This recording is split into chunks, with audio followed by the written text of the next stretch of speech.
아멘, 아멘. 교사들 뒤로 돌아서시고요, 축복의 박수 한번 하겠습니다.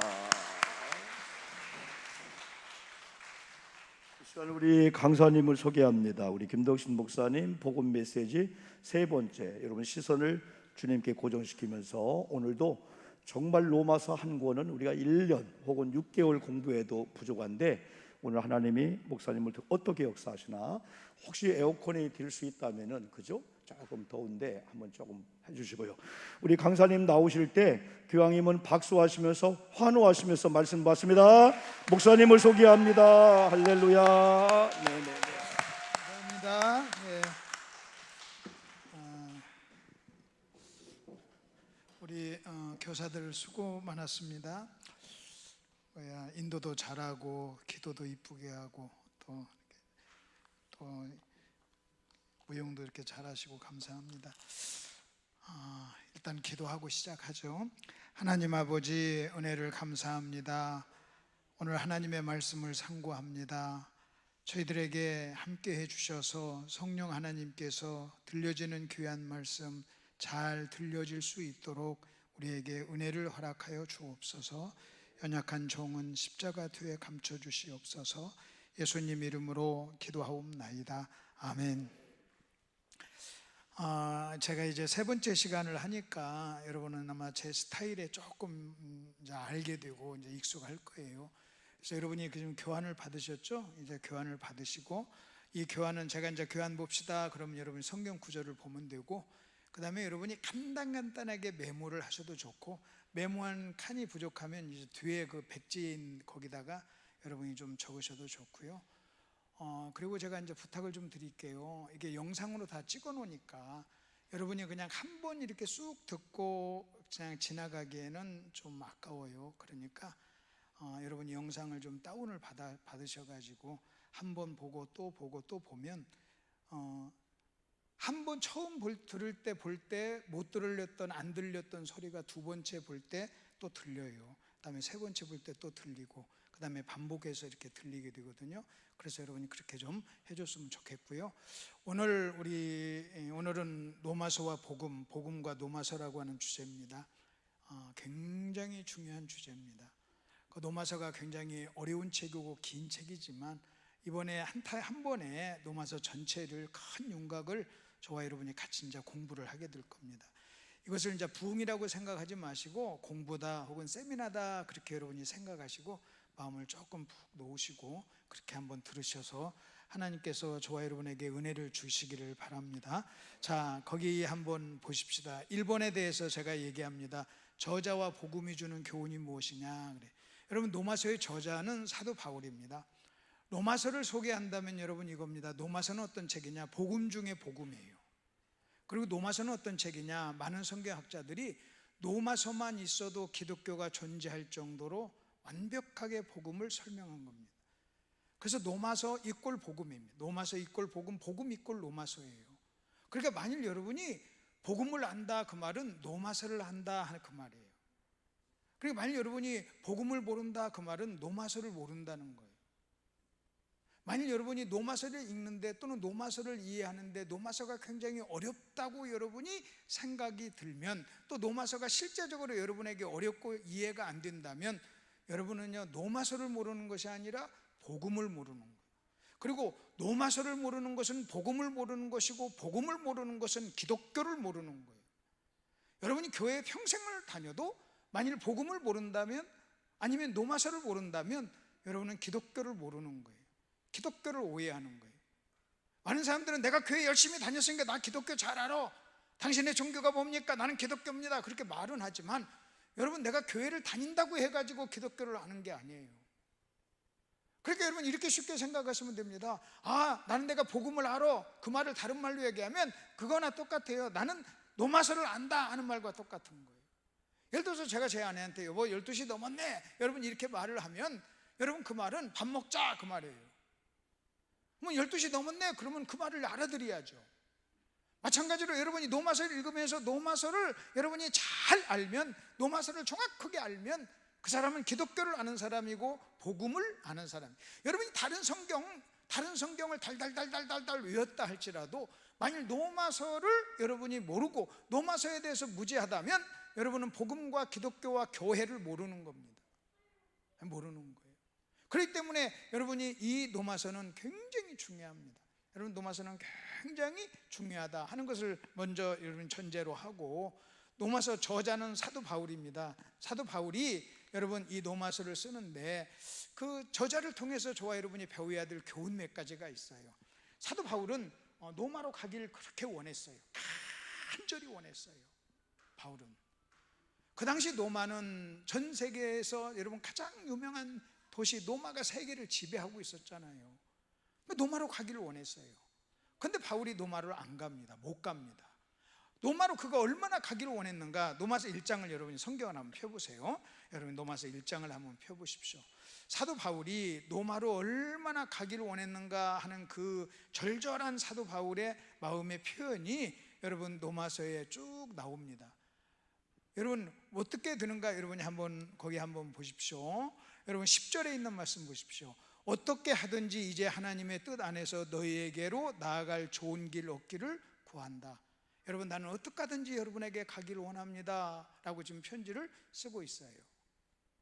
먼저 여러분이 이렇게 한번 좀 생각해 보십시다. 바울은 그렇게 노마로 가기를 원했는데 왜 노마로 가기를 원했어요? 바울이 노마로 가서 무엇을 하려고, 무엇을 했을까요? 사업을 합니까? 장사를 합니까? 돈을 법니까? 그런 거 아니잖아요. 바울이 노마로 가길 그렇게 원했던 것은, 그리고 바울이 노마에 가서 무슨 일을 했느냐, 그걸 우리가 알 수 있는 것은 뭐냐면 이겁니다. 바울은 만일 노마로 갔다면 노마서에 있는 내용을 말로 했을 겁니다. 말로. 그러니까 사도 바울이 노마로 가기를 원하는 것은 노마에 있는 성도들에게 노마서의 내용을 말로 설교, 가르치기 위해서 가기를 원했던 거예요. 돈 벌러 가는 거 아니에요. 자기 명예를 위해서, 자기 인기를 위해서 가는 게 아니에요. 그 노마가 뭐 도시가 커서 좋아서 가는 것이 아니에요. 노마에 있는 성도들에게 노마서의 내용을, 여러분 잘 들으십니다. 노마서의 내용을 뭘로 전하려고? 말로 전하려고 가기를 원했어요. 그렇게 소원했어요. 자, 얼마나 가기를 원했는가 한번 또 한번 보십시다. 여러분, 자 10절에서는 어떻게 하든지 가기를 원한다 그랬어요. 구한다고. 11절 보십시오. 내가 너희 보기를 간절히 원한다 그랬어요. 내가 너희 보기를 간절히 원한다. 그러면서 가는 목적도 뭐예요? 신령한 은사를 너희에게 나눠주어 견고하게 하기 위해서 좋은 목적으로 가기를 원했죠. 13절 보십시오. 형제들아, 내가 여러 번 너에게 가고자 한 것을 모르기를 원하지 아니하노니.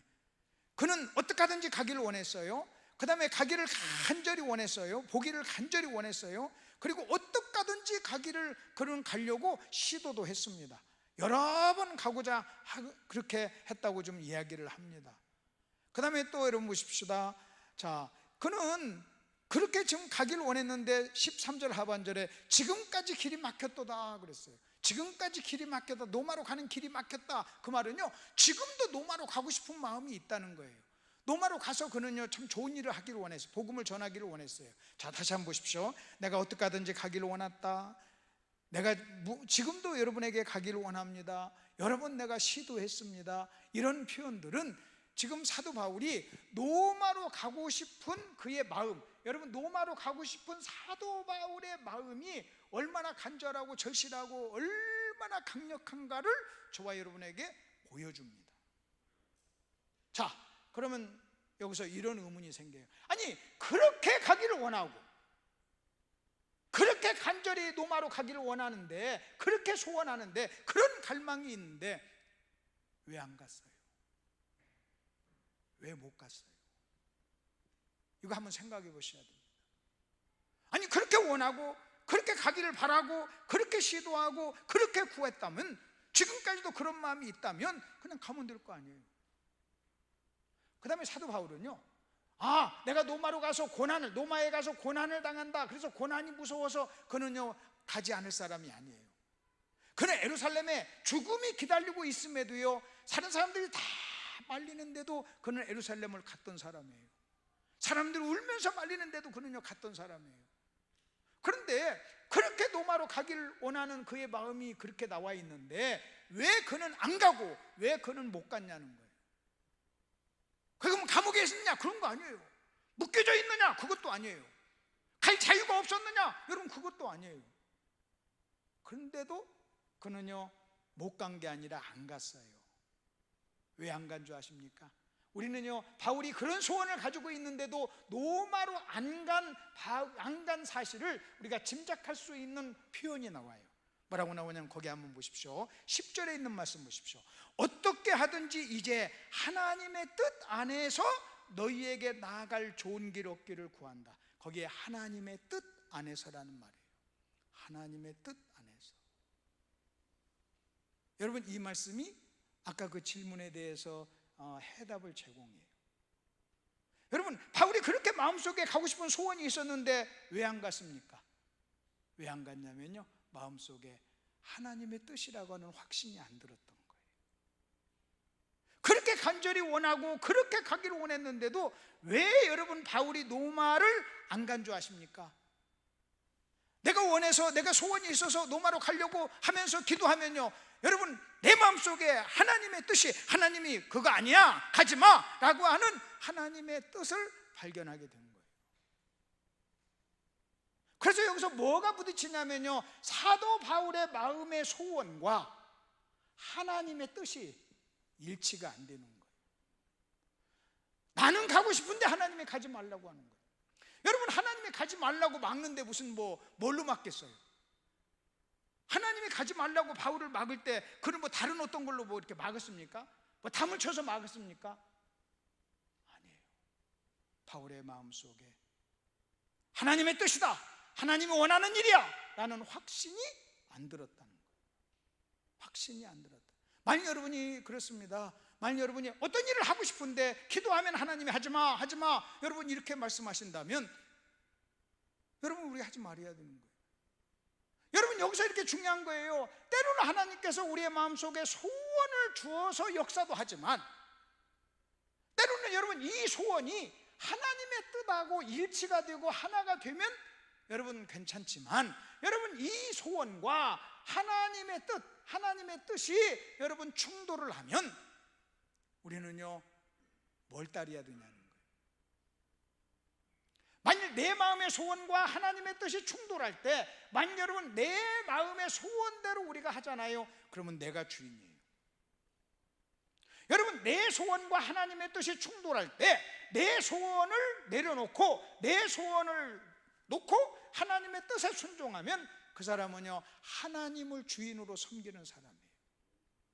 여러분 내 소원과 하나님의 뜻이 충돌할 때 하나님의 뜻을 포기하고 자기 소원대로 생각하는 이런 사람을 불순종의 사람이라고 하고 자기 마음대로 사는 사람이라고 그래요. 바울은요 마음의 소원이 있었어요. 여러분 바울의 마음의 소원이 좋은 거예요. 남을 위한 거예요. 사랑이에요. 복음을 전하는 거예요. 근데도 하나님의 뜻이라고 하는 이 확신이 안 생겼을 때 그는 어떻게 하는 줄 아십니까? 그 일이 선한 일이고 좋은 일이 있음에도 불구하고요 그는요 자기 소원대로 하지 않고 하나님의 뜻대로 했다는 거예요.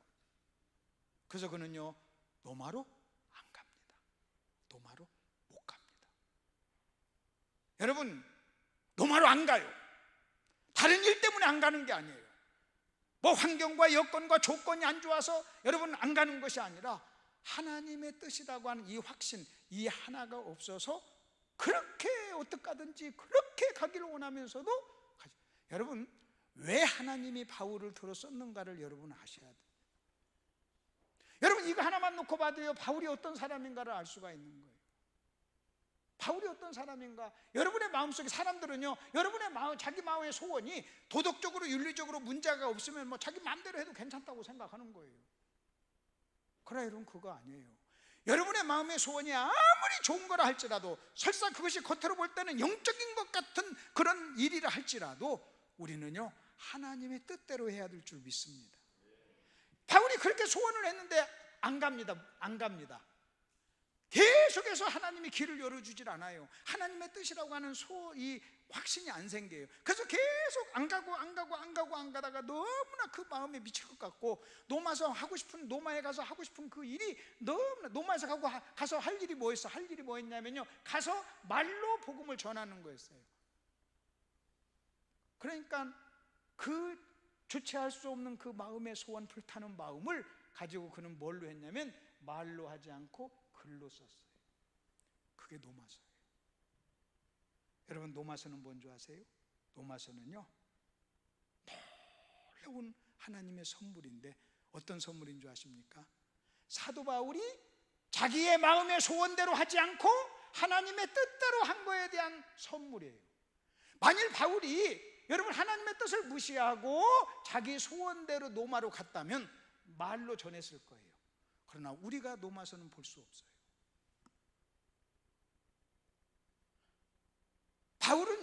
바울은 자기가 말로 하고 싶었어요, 1번. 근데 하나님께서 길을 막으니까요, 그는 2번을 택했던 거예요. 2번을 택했던 거예요. 만일 사도 바울이 자기 마음대로 말로 했다면 아마 바울이 노마에 가서 막 말로 설교했다면 놀라운 일이 일어날 수도 있었을 거예요. 그러나 그 한 세대로 끝났어요. 그러나 그가 가지 않고 하나님의 뜻에 순종해가지고 글로 썼더니 노마서가 남게 되고, 사도 바울은 자기가 노마서를 쓸 때, 이 글이, 내가 노마교에 보내는 이 편지가 나중에 성경이 돼서 기독교 2000년 역사에 이렇게 영향을 미칠 것이다, 꿈에도 생각 안 했어요. 안 하고 못 했어요. 그러나 하나님은요, 사도 바울이 쓴 노마서를 통해서 엄청난 일을 한 거예요. 그래서 우리는, 여러분 아셔야 돼요. 저는 그래서 이걸 보면서 제가 그런 얘기합니다. 여러분이 하나님의 뜻에 순종하죠? 때로는 내 마음의 소원과 충돌이 되는 하나님의 뜻이지만 얼마나 고통스러워요. 여러분, 내가 이렇게 하고 싶은데 이 길이 열리지 않고 하나님의 뜻에 순종하는 그것이요, 얼마나 고통스러워요. 근데 여러분 하나 아셔야 됩니다. 여러분이 하나님의 뜻에 순종하면 여러분은 여러분의 노마서를 쓰고 있는 거예요. 여러분의 노마서. 여러분이 하나님의 뜻에 순종할 때 여러분이 여러분의 노마서를 쓰는데, 여러분의 노마서가 여러분에게는 아무것도 아닌 것처럼 보일지 모르지만 여러분, 그 노마서가 엄청난 위대한 하나님의 뜻이 그 속에 있다는 거예요. 바울은 자기가 쓴 그 노마서라고 하는 이 책이, 이 몇 페이지 안 되는 이 짧은 글이 이렇게 역사에 영향을 미칠 것 상상을 못했어요. 그래서 여러분 믿으시기를 바랍니다. 여러분이 순종하죠? 그러면 반드시 순종의 열매가 있어요. 내가 지금 당장 그 순종의 열매의 의미를 모른다 할지라도 여러분의 긴 인생에 여러분 그 열매가 여러분 당대에, 아니면 여러분 아들 때, 여러분의 손자에게 여러분 임할 수도 있다는 거예요. 어떻게 임할 수, 상상도 안 돼요. 그래서 우리는요, 항상 여러분 매 순간순간 저와 여러분이 하나님의 뜻에 순종하면 하나님은 당신의 일을 하실 줄로 믿습니다. 그래서 하나님은 때로는 말로도 역사하고 때로는 글로도 역사해요. 그렇기 때문에 여러분은요, 교회 오셔서 목사님의 설교, 말로 하는 설교도 잘 들으시고, 때로는요, 여러분이 성경은 글로 써 있잖아요. 성경도 읽으시고, 그 다음에 다른 좋은 책도 읽는 것이 여러분에게 필요한 일이다 하는 거 이해가 되시죠? 그래서 여러분의 노마서가 여러분이 기록되기를 바랍니다. 여러분, 노마서. 또 하나 우리가 여기서 이제 배워야 될 그런 교훈이 바로 그겁니다. 자, 수신자와 복음에 대해서 한번 보십시다. 여러분, 거기 1장 6절 보면 노마서의 수신자가 나와요. 노마서의 수신자가 어떤 사람이냐? 거기 여러분 노마서의 수신자는 그 5절 보십시오. 4절, 5절을 한번 보십시다. 5절을 보면은, 그로 말미암아 우리가 은혜와 사도의 직분을 받아 그의 이름을 위하여 모든 이방인 중에서 믿어 순종하게 하나니, 너희는 수신자예요. 너희도 그들 중에서 예수 그리스도의 것으로 부르심을 받은 자니라. 너희도 그랬어요. 여러분, 우리는 복음 그러면 믿지 않는 사람을 자꾸 생각해요. 복음 그러면 믿지 않는 사람에게 필요한 거야, 믿지 않는 사람에게 전하는 것이야, 그래요. 근데 지금 사도 바울은요, 복음 중에 복음의 가장 진수를 믿지 않는 사람에게 전하는 것이 아니라 믿는 로마교회 성도에게 보내고 있다는 거예요. 여러분 잘 들으시기를 바랍니다. 여러분, 이 복음 중에 복음 노마서가, 지금 사도 바울 이 노마서의 수신자가 어떤 사람이냐? 구원받지 않은 사람이 아니에요. 이미 구원받은 사람이에요. 근데 구원받은 사람에게 지금 바울은요 복음을 전하고 있어요. 여러분, 이것은요 굉장히 중요한 사실입니다. 여러분, 복음이라고 하는 것은 구원받지 않은 사람에게만 필요한 것이 아니라 구원받은 사람에게도 결정적으로 필요하다는 거예요. 그 다음에 또 하나, 이 노마서는 뭔지 아십니까? 여러분, 노마서는요 복음을 논리적으로 교리적으로 정리한 책이에요. 복음을 정리한 거예요.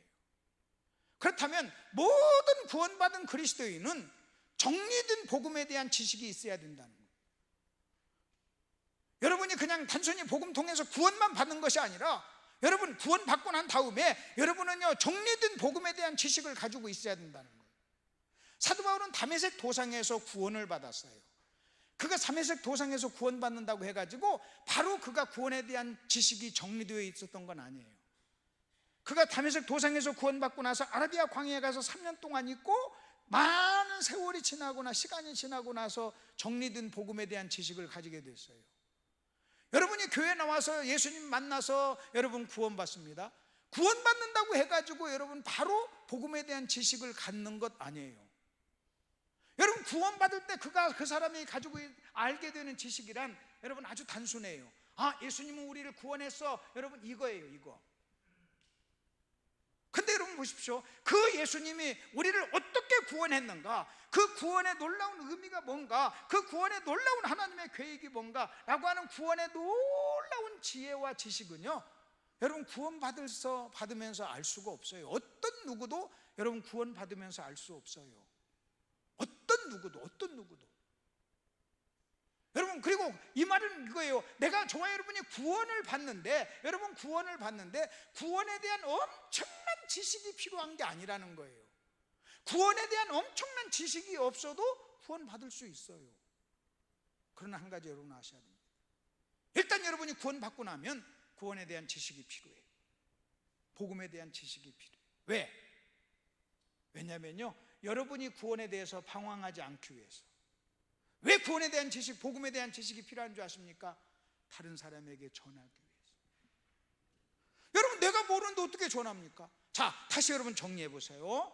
여러분, 이겁니다. 우리가 구원받는데 구원에 대한, 복음에 대한 엄청난 지식이 필요한 건 아니에요. 그러나 구원받고 나서는요 반드시 여러분은요 복음에 대한 지식이 있어야 돼요.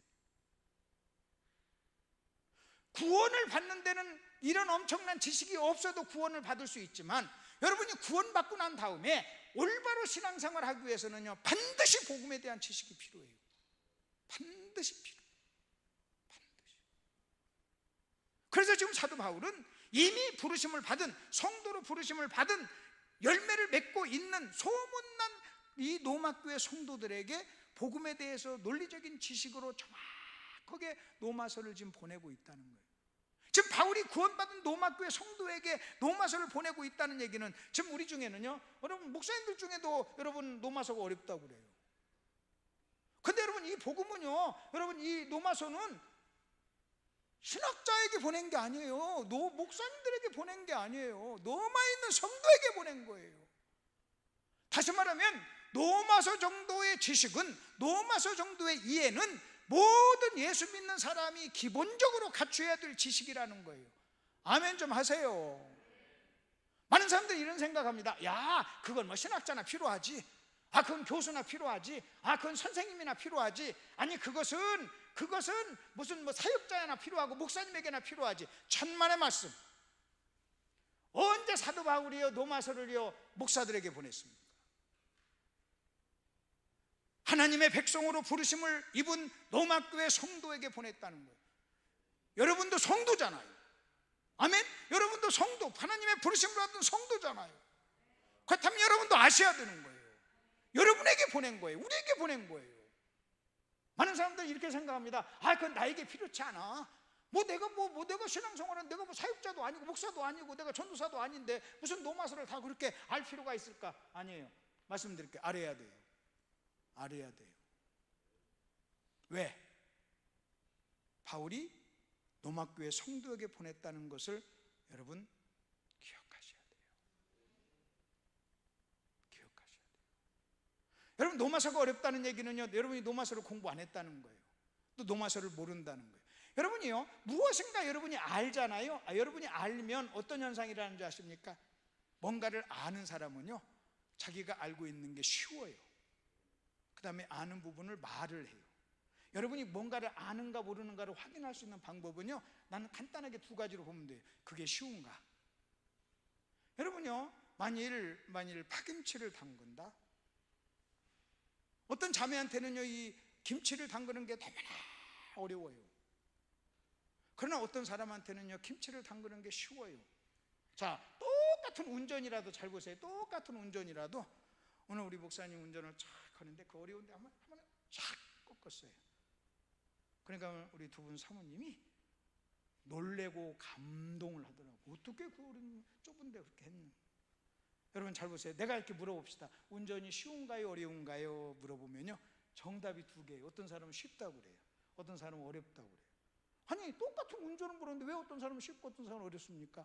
운전을 잘하는 사람은 쉽고 못하는 사람은 어려워요. 김치 담그는 게 어려워요 쉬워요? 어려워요. 그러면 김치 못 담근다는 거예요. 쉬워요? 이 사람은요, 잘 담그어요. 알면 쉬워요. 그래서 여러분이요, 무엇을 알 때 어떻게 해야 되냐면요, 알면 쉬워요. 알면 쉬워요. 여러분이 어렵다는 것은요, 모른다는 거예요. 모른다는 거예요. 로마서가 어려워요 쉬워요 할 때 여러분은요, 뭐라고 대답해야 되냐면 쉬워요 그래요. 그래서 여러분 알면, 첫째는 알면 쉬워요. 그 다음에 두 번째, 여러분 알면 어떤 일이 나는 줄 아십니까? 쉽고, 그 다음에 알면 무슨 일을 하게 되냐면요, 여러분이 그 부분에 대해서 말을 할 수 있어요. 표현을 할 수 있어요. 말을 할 수 있어요. 말을. 로마서가 쉬운 사람은요, 로마서만 가지고도 100시간도 하고 50시간도 말할 수 있어요. 근데 로마서가 어려운 사람은요, 로마서에 대해서 얘기해 보세요 그러면요, 할 말이 없는 거예요. 왜? 모르니까. 여러분, 복음을 아는 사람은요, 복음이 쉽고 복음에 대해서 할 말이 있어요. 근데 복음을 모르는 사람은요, 어려울 뿐만 아니라 할 말이 없어요. 자, 이걸 좀 쉽게 얘기해 볼게요. 누가 여러분에게 이렇게 질문해 봅시다. 고향이 어디세요? 나이가 몇 살 먹었어요? 아버지 이름이 뭐예요? 자, 고향이 어디예요? 몇 살 먹었어요? 아버지 이름이 뭐예요? 쉬워요 어려워요? 쉽죠. 너무너무 쉬운 거예요. 그래서 쉬울 때는요, 어떤지 아십니까? 고향이 어디예요? 그럼 즉각적으로 나와요. 나이가 몇 살입니까? 하면 바로 나와요. 아버지 성함이 어떻게 돼? 이름이 어떻게 되면 바로 나와요. 여러분, 이게 쉽죠? 근데 여러분 한번 봅시다. 어떤 사람이 고아예요. 어려서 자기 부모가 나가지고 길에다 버렸어요. 그래서 과원에서 자랐어요. 이 사람에게 나이가 몇 살이요? 그러면요, 뭐라고 하는 줄 아십니까? 제가 지금 25으로 알고는 있지만 25인지 6인지 24살인지 잘 모르겠습니다. 이렇게 나옵니다. 길에 버려졌는데, 과원에 들어갔는데 정확하게 몇 살인가를 모르는 거예요. 여러분 보십시오. 고향이 어디십니까? 그 사람은요, 대답 못해요. 아버지 이름이 어떻게 됩니까? 대답 못해요. 말을 못해서 못하는 게 아니에요. 모르니까 못하는 거예요. 사람들은요, 말 다 잘해요. 말 다 잘해요. 여러분, 목사님하고 사모님하고 싸운다. 목사님, 사모님하고 싸우면 누가 이겨요? 사모님이 이기겠죠. 어느 집이든 다 사모님이 이겨요. 그러면 싸우면 이긴다는 얘기가 뭐냐면 다 말로 싸우는 거예요. 뭐 목사가 뭐 주먹으로 싸우겠어요? 주먹으로 싸우면 남자가 이기죠. 말로 싸우는 거예요. 그러면 사모님이 이긴다 그 말은 대부분 여자들이 말을 잘한다는 거예요. 그러면 여러분 봅시다. 어느 날 목사한테 부부가 싸웠어요. 근데 막 아내가 사모님이 막 이겼어요. 말로 막 남편을 막 꼼짝 못 하겠어요. 그 남편이 이렇게 얘기했어요. 목사님이, 여보 참 당신 말 잘하네. 그리고 이번 주일날 설교하게. 그래서 당신 말 그렇게 잘하는데 나도 이겨먹는 거 보니까 설교하면 잘할 것 같네. 잘할까요 모를까요? 못하죠. 왜? 싸우는 쪽만 말을 잘하지 성경에 대해서는 또 말을 못할 수 있는 거예요. 사람은요, 자기가 아는 것은 말을 해요. 잘해요. 그래서 우리는 그래요. 우리는 막 그래요. 자, 어떻게 목사가 설교를 잘할까? 말을 잘해야지. 저는 그렇게 얘기하잖아요. 알면 말할 수 있어요. 공부를 하라는 거예요. 마찬가지예요. 여러분, 어떻게 하면 우리가 복음을 다른 사람에게 전할 수 있어요? 말할 수 있어요? 예, 알려드릴게요. 말을 잘하려고 하지 마세요. 아세요. 알면 말을 하게 돼 있어요. 알면 말하게. 여러분, 제가 말을 잘하잖아요. 근데 제가 모르는 영역에 대해서는요, 누가 질문하면 저는요, 단 한마디도 할 수 없어요. 이렇게 유창하게 말을 잘하는데도 불구하고요, 내 모르는 영역에 대해서는요, 한마디도 할 수 없는 거예요. 만일 여러분이요, 성경에 대해서, 복음에 대해서, 여러분 영적인 일에 대해서 여러분이 말을 못한다면 여러분은 한 가지 아셔야 돼요. 그쪽에 지식이 없다는 거예요. 없다는 거예요. 그래서 여러분, 로마서를 통해서 우리가 배울 수 있는 교훈 중에 수신자가 누구냐? 이미 구원받은 사람. 여러분, 로마서는요, 구원받은 성도에게 보내진 책이에요. 그래서 우리도 로마서의 내용을 우리가 성도라면 여러분 반드시 알아야 된다. 여러분, 내가 성도고 구원받은 성도라면 복음에 대한 정리된 지식을 가져야 되고, 지금 로마서는요, 나에게 보낸 책이기 때문에 여러분, 로마서는요, 신학자에게, 교수에게, 사역자에게 보낸 책이 아니에요. 모든 그리스도인은 로마서 정도는 우리가 기본적으로 이해하고 있어야 올바로 신앙생활을 할 수 있다. 이해가 되시죠? 자, 크게 아멘 한번 합시다. 이해가 되시죠? 네, 로마서. 그렇게 생각하시고 공부하시고 읽으시면요, 오늘 그래서 로마서 전체를 한번 쭉 제가 한번 훑어드릴 겁니다. 자, 그 다음에 또 한번 거기 한번 보십시다. 자, 로마서의 기록 목적과 복음입니다.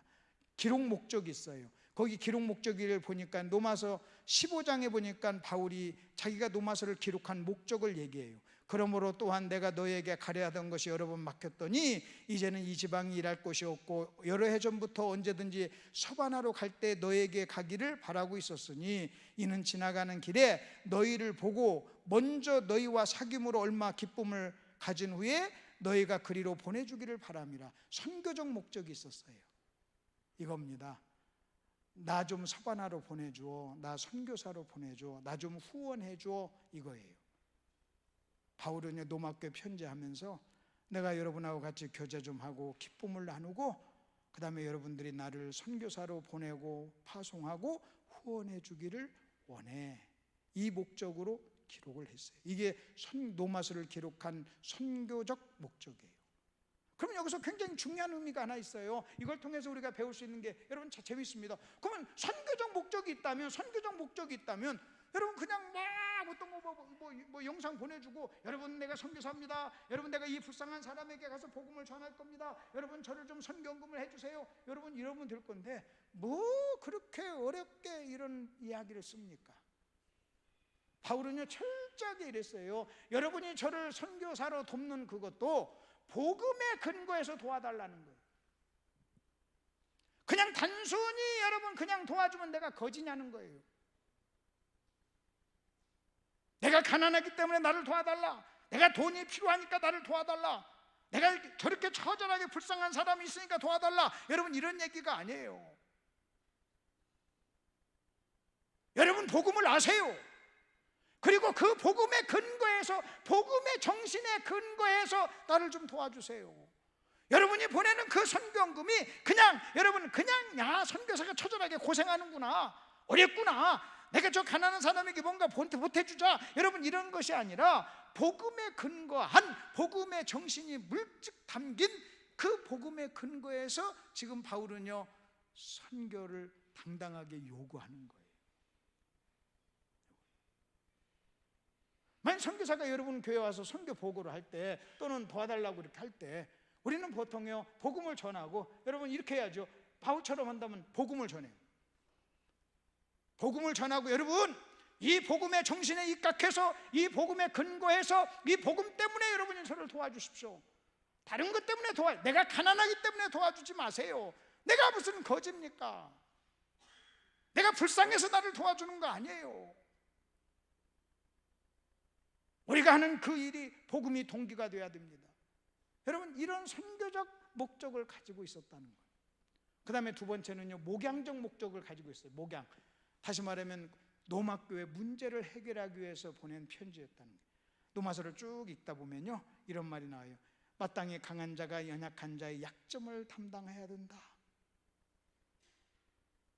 여러분, 강한 자는 약한 자를 받아들이고 하는 얘기가 나와요. 여러분, 이 로마교회도 갈등이 있었다는 거예요. 갈등. 여러분 잘 들으세요. 갈등이 있었어요. 어떤 사람, 우리가 보통 갈등, 싸움, 분쟁, 갈등이 있다면요, 반드시 두 쪽이 있는 거예요. 싸우는 때 이렇게 나눠서 싸우는 거예요. 무슨 파 나눠 싸우죠. 고린도 교회는요, 네 파로 나눠 싸웠어요. 여러분, 갈라디아 교회도요, 여러분 복음을 나눠서 싸웠어요. 그렇게 바울하고 이렇게 싸웠어요. 로마 교회도 갈등이 있었어요. 어떤 갈등이 있었느냐? 믿음이 강한 사람과 믿음이 약한 사람의 갈등이 있었어요. 믿음이 강한 자와 약한 자의 갈등이 있었어요. 바울은요, 로마서를 쓰면서 믿음이 강한 자와 약한 자가 어떻게 서로 관계를 맺어야 되는가 하는 얘기를 쭉 상당한 분량을 거쳐서 설명을 해요. 이것은요, 목양적 목적이 있는 거예요. 강한 자는 약한 자의 약점을 담당하고, 그 다음에 너희가 믿음으로 하라. 믿음으로 하지 아니한 모든 것은 죄니라 하면서 쭉 설명을 합니다. 그런 측면에서 선교적, 그러면 여러분 이 목양적 이 목적도요, 여러분 목양, 이 싸우는 것도요, 복음을 모르니까 싸우는 거예요.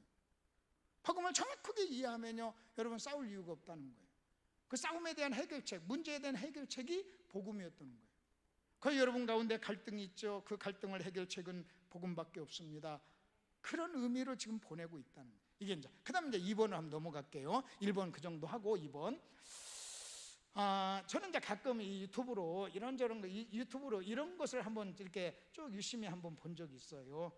이렇게 보면은 큰 연어를 해체하는 사람이 있어요. 막 그냥 500kg 되는 막 연어를, 참치를 막 이게 막 그냥 해체를 합니다. 참치를. 그 다음에 어떤 사람은요, 돼지 한 마리를 딱 해서 통으로 있는 걸 해체하고, 소 한 마리를 막 해체합니다. 능숙하게 해체합니다. 착착착 해체해요. 착착착착 나눠요. 기가 막히게. 여러분, 참치 해체할 때 보면 머리를 먼저 딱 따요. 만약 돼지고기도 머리를 따죠. 여러분, 앞다리를 따고 뒷다리를 따고 내장 따로따로 딱딱 따죠. 이렇게 해서 딱 따고 고기를 이렇게 분류를 하더라고요. 마찬가지로 로마서도요, 큰 덩어리예요. 그 덩어리를 이렇게 제가 약간 좀 해체를 한번 해드릴게요. 해체를 하면요, 이렇게 또 이렇게 분류를 하면, 여러분 여기 분류, 만일 돼지 어머니 머리가 있잖아요. 참치 머리가 있고, 그 다음에 앞다리살, 뒷다리살 또 이렇게 있잖아요. 그래서 중요한 부분이 있고 그렇지 않은 부분이 있고 이렇게 있잖아요. 마찬가지로 여러분 로마서를 제가 해체를 한번 해볼게요. 로마서를. 이 로마서를 이제 그 사람들 보니까 정말 능숙하게 일을 잘하더라고요. 정말 착착착착 하더라고요. 그러면 로마서를 이렇게 좀 해체를 한번 해볼게요. 이게 로마서라고 해봅시다. 로마서 해체를 하면요, 일단 많은 지금까지 성경학자들은 많은 학자들은 로마서를 둘로 딱 해체를 했어요. 크게 로마서 딱 해서 딱 잘랐어요. 잘라가지고 앞부분 1번, 뒷부분 뒤번, 그래서 1번을 뭐라고 하냐면 교리 그랬어요. 2번을 실천 그랬어요.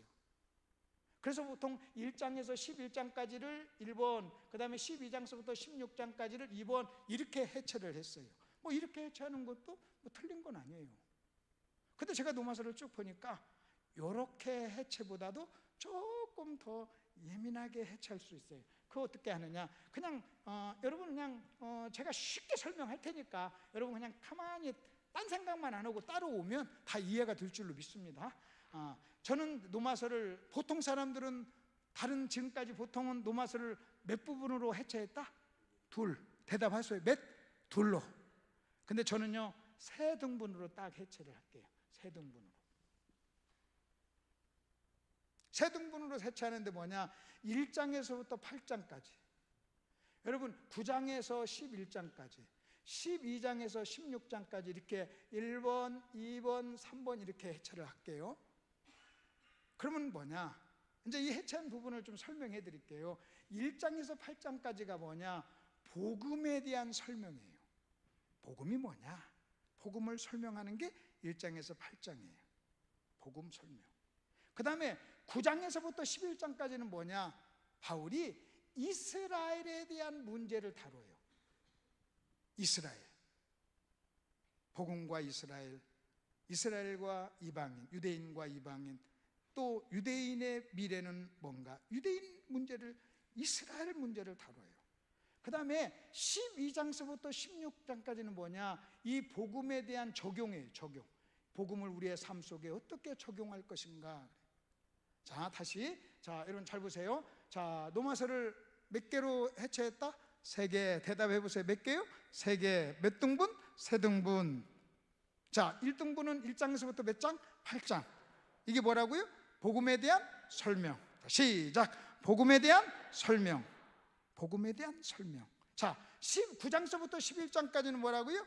이스라엘의 문제를 언급해요. 이스라엘의 문제에 대해서 다뤄요. 이스라엘. 그 다음에 12장서부터 16장까지는 뭐냐? 복음에 대해서 적용. 복음에 대해서 적용. 삶 속에 복음을 어떻게 적용할 것인가. 그렇다면 여러분 잘 한번 보십시다. 만약 우리가 이렇게 해체를 했다면, 이렇게 3등분으로 했다면, 여러분 우리가 복음을 안다는 것은 뭐냐? 복음을 알려면 뭘 알면 되냐면요, 1장서부터 8장까지를 여러분이 정확하게 이해하면 끝나는 거예요. 다시 말하면 복음은요, 여러분 9장서부터 16장까지 이것도 물론 중요하지만 복음의 가장 핵심적인 교리, 핵심적인 이론, 핵심적인 가장 중요한 요소는 1장서부터 8장 이 속에 다 들어있다는 거예요. 그러니까 여러분이 복음을 이해한다는 것은요, 여러분 복음을 안다는 것은, 여러분 복음을, 여러분 보십시오. 여러분 12장 이후에서 원수를 사랑하라, 원수 갚는 게 너에게 있지 않다, 이런 것들은요 다 복음에 대한 적용 부분이에요. 삶 속에. 그러니까 복음을 교리적으로 이해한다는 것은, 여러분 우선 가장 급한 것, 가장 중요한 것은 1장서부터 8장까지를 이해하면 여러분 복음을 아는 거라는 거예요. 그렇기 때문에 여러분 참치를 자르는 사람이 머리 딱 잘라가지고 머리를 이렇게 넣어요. 머리를 저짝 던져놓고 그 다음에 뒤에 몸을 이렇게 자르기 시작하잖아요. 마찬가지로 저는 제가 여러분에게 지금 노마서를 얘기하면서, 지금 시간도 짧으니까 1시간에 여러분 노마서 전체를 해야 되는데, 여러분 진짜 중요한 부분 2번, 3번은 우선 좀 이렇게 제쳐놔도 된다는 거예요. 왜? 그것은 교리가 아니고, 복음에 대한 교리가 아니고, 복음을 직접적으로 설명한 것이 아니니까, 적용이니까, 이스라엘 문제니까 그건 잠깐 적어놓고, 가장 중요한 핵심적인 요소가 뭐라고요? 1장서부터 8장. 그러니까 1장서부터 8장만 여러분이 정확하게 이해하면 일단 복음을 이해하는 거라는 거예요. 그러니까 여러분 딱 지금 해체해서, 자, 해체해서 2번, 3번 9장서부터 16장까지는 제껴놓겠어요. 제껴놓고, 그리고 오늘 1장서부터 8장까지를 제가 여러분에게 설명을 해드릴게요. 이해가 되셨죠? 네, 이게 이제 큰 그림이에요. 우선 큰 그림이에요. 큰 그림. 여러분 머리 자르고 앞다리 자르고 뒷다리 자르듯이 크게 일단 자른 거예요. 자, 그리고 나서 이제는 다시 그러면 1장서부터 8장까지를 보면 되는 거예요. 1장서부터 8장까지를 또 한번 보는 거예요. 여러분 1장서부터 8장까지를 보면, 제가 이제 지금부터 설명하는 거 큰 1장서부터 8장까지의 전체적인 그림을 보여드릴게요. 우리 이제 목사님이 저보러 그래요. 아, 수원이 복잡하죠, 그러더라고요. 수원이 인천보다 더 복잡하죠. 아니 왜 수원이 인천보다 더 복잡하겠어? 인천도 더 복잡하죠. 내가 볼 때는 인천이 더 복잡해요. 그 왜 목사님은 수원이 복잡하다고 하고 나는 왜 인천이 복잡하다고 하는 줄 아십니까? 목사님은 인천에서 오래 사셨으니까 인천을 아니까 복잡하다고 하는 거예요. 어디로 가면 무슨 길이 촉촉 아니까. 저는 수원에서 오래 사니까 수원을 아니까 수원이 복잡하지 않고 인천이 복잡하다고 하는 거예요. 인천. 여러분이 서울이 복잡하다는 것은요, 서울 안 살고 서울을 모른다는 거예요. 여러분 성경이 복잡하다, 노마서가 복잡하다 하는 것도 모르니까 복잡하다고 하는 거예요. 그러면 우선 복잡하면요, 큰 그림을 먼저 봐야 돼요. 큰 그림을. 그러면 1장서부터 8장, 이게 전체를 이렇게 이제 이걸 아까 이제 다시 이제 여기가 1장서부터 8장 이걸 가지고 한번 볼게요. 1장서부터 8장까지를 가지고 여러분에게 우선 이것을 이제 몇 토막으로 낼게요. 이걸 또 다시 한번 몇 토막으로 낼게요. 여러분 이겁니다. 1장서부터 8장까지를 이렇게 나누면 돼요. 여러분 1장에서 3장까지를 한 토막으로 내면 돼요. 바울은 로마서 1장, 2장, 3장에서 모든 사람이 죄인이라는 것을 얘기해요. 모든 사람. 여러분 1장에서는 이방인의 죄, 2장에서는 유대인의 죄, 3장에서는 모든 사람의 죄. 그래서 1, 2, 3장에서는 죄에 대해서 다뤄요. 죄에 대해서. 죄가 뭐냐? 너희들 죄를 졌잖아. 우리가 죄를 이렇게 많이 졌어. 우리는 죄인이야 하는 것을, 죄를 철저하게 다뤄요. 그래서 먼저 죄인을 만들어요. 죄를 딱 다루고 난 다음에 3장에서 보십시오. 여러분 로마서 3장을 펴보세요. 3장 어디까지 죄에 대한 얘기를 쭉 하느냐, 3장을 여러분이 펴보십시오. 3장을 보시고 3장 20절까지 한번 보십시오. 3장 딱 지어놓고 나서 20절에 이렇게 시작합니다. 그러므로, 그래요. 여러분, 그러므로 그 말은요, 앞 모든 부분에 대한 결론이에요. 1, 2, 3장 앞부분에서 죄에 대해서 철저하게 얘기해놓고 나서 여러분 3장 마무리를 하는 거예요. 그 앞부분에 말하는 것을 마무리하는데, 그러므로, 그러면서 뭐라면, 율법의 행위로 그의 앞에 의롭다 하심을 육체가 없다, 요 얘기를 하기 위해서 1, 2, 3장을 얘기한 거예요. 모든 사람이 죄인이야. 율법의 행위로는 우리는 죄를 안 지을 수가 없어. 의로울 수가 없어. 모든 사람이 죄인이야. 이 죄는 것은 믿는 사람이 유대인이든 이방인이든 누구든 모든 사람이 죄인이야. 그리고 율법으로는 절대로 우리가, 여러분, 율법을 지킬 수가 없어. 왜? 너희들이 죄 짓는 거 보니까 그래. 율법을 지킬 수 없다는 것은 이방인이나 유대인이나 똑같은 거야 하면서 결론을 딱 내리는 거예요. 그러므로 율법의 행위로 앞에 의롭다함을 얻을 육체가 없다, 요 한마디 하기 위해서 1, 2, 3장 증거를 먼저 대는 거예요. 증거를. 여러분, 검사가 증거를 쫙 대놓고 나서 마지막으로, 자, 이 모든 증거를 종합해 보니까 너는 죄인이야 하고 탁 결론을 내리듯이, 지금 1, 2, 3장에서는 죄를 얘기해 놓고 나서 결론을, 율법으로는 구원받을 수 없어, 그 말 한마디 하기 위해서. 율법으로는 구원받을 수 없어. 그러면 율법으로 구원받을 수 없으면, 여러분 잘 들어보세요. 율법으로 구원받을 수 없으면 뭘로 구원받느냐? 3장 마지막 4장까지 마지막 거기서 얘기하는 게 믿음으로 받는다는 얘기예요. 믿음으로. 아멘. 뭘로 받는다고요? 믿음으로. 자, 여러분 잘 보십시오. 이제는 율법 위에 한 의가 나타났으니, 그래요. 그래서 이제는 예수를 믿음으로 구원받는다 하는 이야기를, 거기 여러분 28절, 그러므로 사람이 의롭다 하심을 얻는 것은 율법의 행위에 있지 않고 믿음으로 되는 줄 우리가 인정한다, 요 한마디예요. 로마서 지금 1, 2, 3장에서 사도 바울이 얘기한 것은, 봐, 너희들이 이렇게 죄를 졌잖아. 율법 가지고는 안 돼. 그래서 우리는 이제 믿음으로 우리가 의롭다함을 얻을 거야. 여러분, 이 말을 조금 쉽게 더 설명을 제가 좀 한번 해볼게요. 아주 쉽게 한번 설명해 볼게요. 지금 사도 바울이 이 말을 지금 이렇게 얘기하는 거예요. 예를 들어서 제가 여러분에게 이렇게 한번 좀 얘기해 볼게요. 우리가 일본을 갈 수 있는 방법이 두 가지가 있어요. 일본을 갈 수 있는 방법이, 아니면 제주도를 갈 수 있는 방법이 두 가지가 있어요. 하나는 뭐냐? 수영해서 갈 수 있어요. 수영, 해무조. 두 번째는요, 비행기를 타고 갈 수 있어요. 갈 수 있는 방법이 두 가지.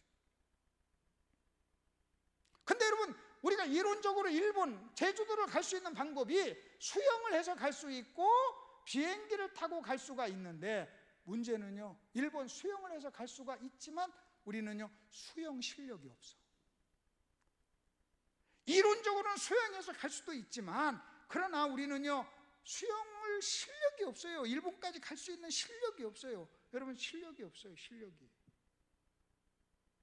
조금 가지만, 가는 속도가, 가는 거리가 조금씩 다 차이는 나지만 결국은 이렇게 갈 수가 없다는 거예요. 실력이 없다는 거예요. 그러면 이제는 갈 수 있는 방법이 뭐냐? 비행기 타고 가는 이 방법 하나밖에 없다. 자, 봐라, 우리가 일본을 가는데 수영을 해서 갈 수가 있어. 그러나 너희가 수영 실력이 없잖아. 그러니까 우리가 비행기 타고 가야 돼. 말씀드릴게요. 자, 우리가 죄사함을 받는 방법, 우리가 하나님 앞에 의로워지는 방법이 두 가지가 있어. 하나는 율법을 완벽하게 지키면 돼. 근데 너희 중에 누가 율법을 지켜? 율법을 지킬 수 있는 실력이 없잖아. 그러니까 일본으로는 갈 수 있다, 없다? 없다. 수영을 해서 갈 수 있는 것, 이론은 수영을 해서 갈 수는 있지만 문제는 우리에게 수영 실력이 없다는 거예요. 이론적으로 율법을 완벽하게 지키면 우리가 하나님 앞에 의로워지지만, 그러나 우리는요, 율법을 지킬 수 있는 실력이 없어. 그러니까 이제는 믿음으로 받는 거예요. 지금 이 부분을 1, 2, 3장에서 설명을 하고 있는 거예요. 이해가 되셨나요? 쉽죠? 쉽죠. 그러니까 이건 무슨 신학자의 책이 아니에요. 어떤 특별한 사람이 아는 것이 아니라 그냥 여러분 모든 성도들도 설명만 잘해주면요 다 이해할 수 있는 거예요. 일본을 수영해서 갈 수 있지만 우리는 수영 실력이 없어. 그러니까 우리는 비행기를 타고 가야 돼. 지금 바울이 하는 얘기가 그 얘기예요. 너희들이 죄를 졌잖아. 율법을 지키면 우리는 의로워지는데 너희가 율법을 어겼잖아. 율법을 못 지키잖아. 그게 너희의 실력이잖아. 그러니까 일본어로 안 돼.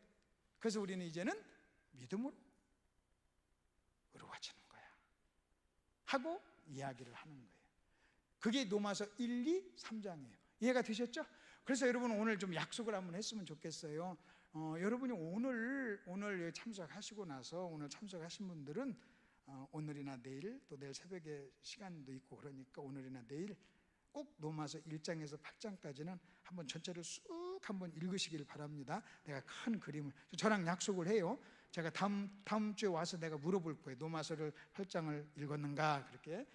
자, 이게 이제 로마서 3장까지예요. 자, 그 다음에 이제 4장을 설명할게요. 여러분 로마 이제 또 그 다음에 이제 8장까지니까 간단하게 이제 설명을 할게요. 그리고 그 의미를 좀 적어갈게요. 자, 이렇게 해서 이제 두 번째 4장으로 넘어가요. 일본에서는 뭐냐? 모든 사람이 죄인이야. 이 죄를 우리는 율법을 지켜서 받을 수 없고 믿음으로 구원받을 수 있어.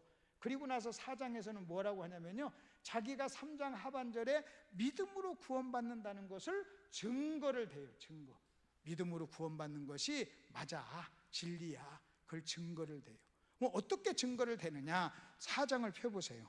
여러분 4장을 펴보십시오. 자, 4장을 딱 이제 3장까지 그렇게 얘기하고 4장에서는 그런즉 육신으로 4장 1절 우리 조상인 아브라함이 무엇을 얻었다 하리요? 만일 아브라함이 행위로서 의롭다함을 받았으면 자랑할 것이 있으려니와 하나님 앞에서는 없느니라. 성경이 무엇을 말하느냐? 거기다 줄 좀 치세요. 성경이 무엇을 말하느냐 그래요.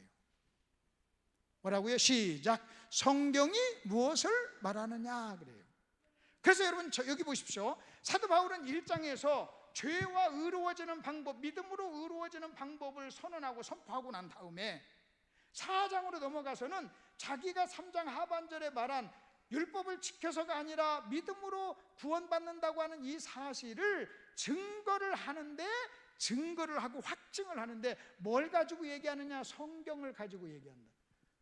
그러면서 여러분 이렇게 하는 거예요. 사도 바울이요, 성경을 쫙 들어서 펴면서요, 여러분 이렇게 하는, 성경이 무엇을 말하느냐 그래요. 내가 지금부터 로마서 1, 2, 3장에서 말한 것을 성경 가지고 증명하마. 내가 지금 로마서 1, 2, 3장에서 말한 그 내용은 내 이론이 아니야, 내 생각이 아니야. 그건 성경에 나와 있는 거야.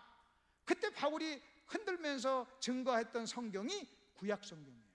신약 성경 없었습니다. 그래서 지금 바울은요, 자기가 말하려고 하는 복음, 이론을 성경 가지고 증명을 하는 거예요. 확증을 하는 거예요.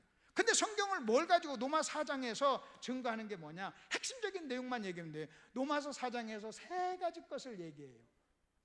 로마서 4장 처음에는 뭘 가지고 하냐? 아브라함을 가지고 설명해요. 아브라함이 언제 의로워졌느냐? 하나님을 믿으니 하나님께서 그 믿음을 의롭다 하지 않았느냐?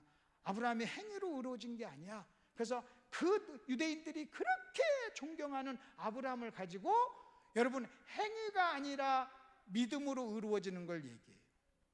그래서 아브라함이 창세기 15장에서 하나님으로부터 의롭다함을 받은 것은 행위가 아니라 믿음 때문이다 하는 증거를 대요. 두 번째는요, 여러분 4장에서 다윗을 가지고 증거를 대요. 다윗을 가지고 뭘 증거되냐면 은혜에 대해서 얘기해요. 다윗을 봐라. 다윗이 뭐라고 하냐면요, 일하지 않고도 얻는 그 하나님의 은혜 그랬어요. 그래서 여러분 은혜를 얘기하면서 일과 연관시켜요. 이 일을 해서 얻는다면 은혜가 아니다. 이 일을 안 했는데도 얻어지는 게 은혜야. 그리고 은혜를 받은 사람이 행복한 거야. 그래서 여러분 구원은요, 은혜라는 것을 다윗을 들어서 설명해요. 다윗. 그 다음에 4장에서 또 하나 아브라함을 들어 설명하는데 아브라함의 할례를 가지고 설명해요. 아브라함이 구원받은 것이 할례 받아서 구원받았느냐 그래요. 아브라함은요, 구원, 믿음으로 의로워지는 거 창세기 15장이에요. 아브라함이 할례를 받은 건 17장이에요. 만일 아브라함이 할례 때문에 구원받았다면 15장 전에 할례를 받았어야 되는데 15장에서 의로워지고 17장에서 할례를 받았으니까 할례 때문에 구원받은 것이 아니라는 거예요. 그래서 자, 여러분 다시 딱 정리 한번 해보세요. 아주 쉬워요. 여러분 한 번만 것만 딱 들으면요, 이제 여러분 평생 잊어버리지 않을 수 있어요. 이거 그래 어려운 거 아니에요. 어려운 거 아니에요. 자, 다시 여러분 보십시다. 4장에서는 지금 바울은 믿음으로 의로워진다는 사실을 뭘 가지고 증거한다고요? 성경. 근데 성경 가지고 증거하는데 구체적으로 아브라함과 다윗, 아브라함을 통해서 행위가 아니라 믿음으로, 그 다음에 다윗을 통해서는요 일이 아니라 은혜로, 또 아브라함을 통해서는요 할례가 아니라 믿음으로. 아브라함이 의로워진 것은 15장이야 할례는 17장에서 받았어. 그러니까 할례 받았어. 그래서 거기 보십시오. 여러분 그 성경 구절을 거기 한번 보시면 바로 우리가 아브라함이 할례를 받고 나서, 자 9절, 그런즉 이 복이 할례자에게냐 혹은 무할례자에게냐 무릇 말하기를 아브라함에게는 그 믿음으로 의를 여겼다 그랬어요. 자 10절, 그런즉 그것이 어떻게 여겨졌느냐 할례시냐 무할례시냐 그랬어요. 아브라함은요 할례를 받기 전에 의롭다함을 받았다는 거예요. 아브라함이 할례를 받기 전에 의롭다함을 받았고 15장에서 의롭다함을 받고 17장에서 할례를 받았으니 여러분 의로워지는 것은 할례가 조건이 아니라는 거예요. 그래서 이 세 가지를요 딱 들어서 4장에서 증거를 해요. 이해가 됐죠? 4장 그것만 여러분 가장 다른 어떤 거를 핵심 키워드, 핵심 중요한 것만 딱 보면 돼요. 그리고 나서 이제 자 다시 잘 들어보십시오. 이제는요 5장으로 넘어가요. 5장으로 넘어가면요, 저 좀 보세요. 그냥 제가 설명해요. 5장은 여러분 다 이 내용 알 거예요. 5장에서는요 한 사람의 법칙이 나와요. 한 사람 때문에 죄가 들어와서 모든 사람이 죄인 되었고 한 사람 때문에 모든 사람이 의인이 됐다.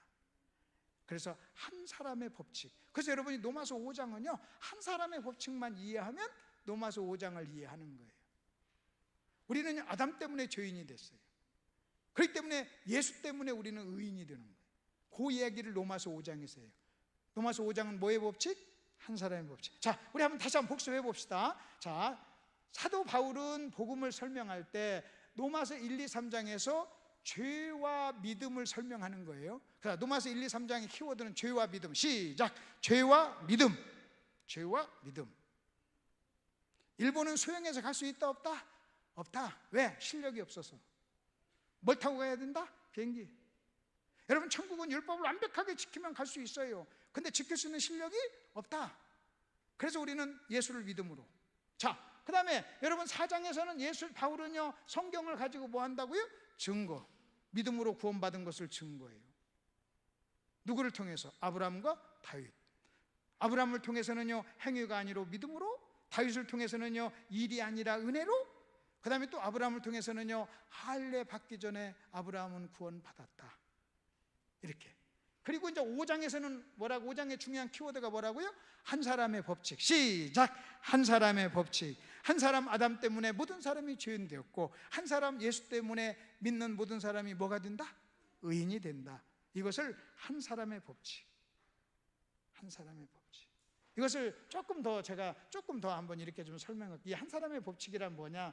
여러분 이겁니다. 바울이 이렇게 얘기해요. 자, 아담 한 사람 때문에 모든 사람이 죄인인 것 같이, 그래요. 같이 1번.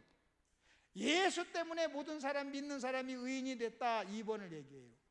그러면 지금 바울이 아담 때문에 모든 사람이 죄인 된 것 같이 예수 때문에 모든 사람이 의인이 됐다 이 말을 할 때는요 1번을 말하기 위해서 이 말을 하는 게 아니라 2번을 말하기 위해서. 그 다음에 1번이 진리라면 2번도 진리예요. 여러분은요 죄를 졌기 때문에 죄인이 아니에요. 여러분이 죄를 하나도 안 져도 죄인이에요. 왜? 아담의 후손이니까. 우리는요 죄를 졌기 때문에 죄인이 아니라 죄인이기 때문에 죄를 짓고, 여러분 우리는요 아담의 후손이기 때문에 죄인인 거예요. 그래서 여러분 1번을 이해해야 돼요. 아담 때문에 모든 사람이 죄인 되었다는 걸 이해한 사람만이 예수 때문에 의인이 되는 거예요. 그럼 여러분 아담 때문에 죄인이 됐다 이 말을 다른 말로 얘기하면 내 행위와 상관없이 우리는 죄인이에요.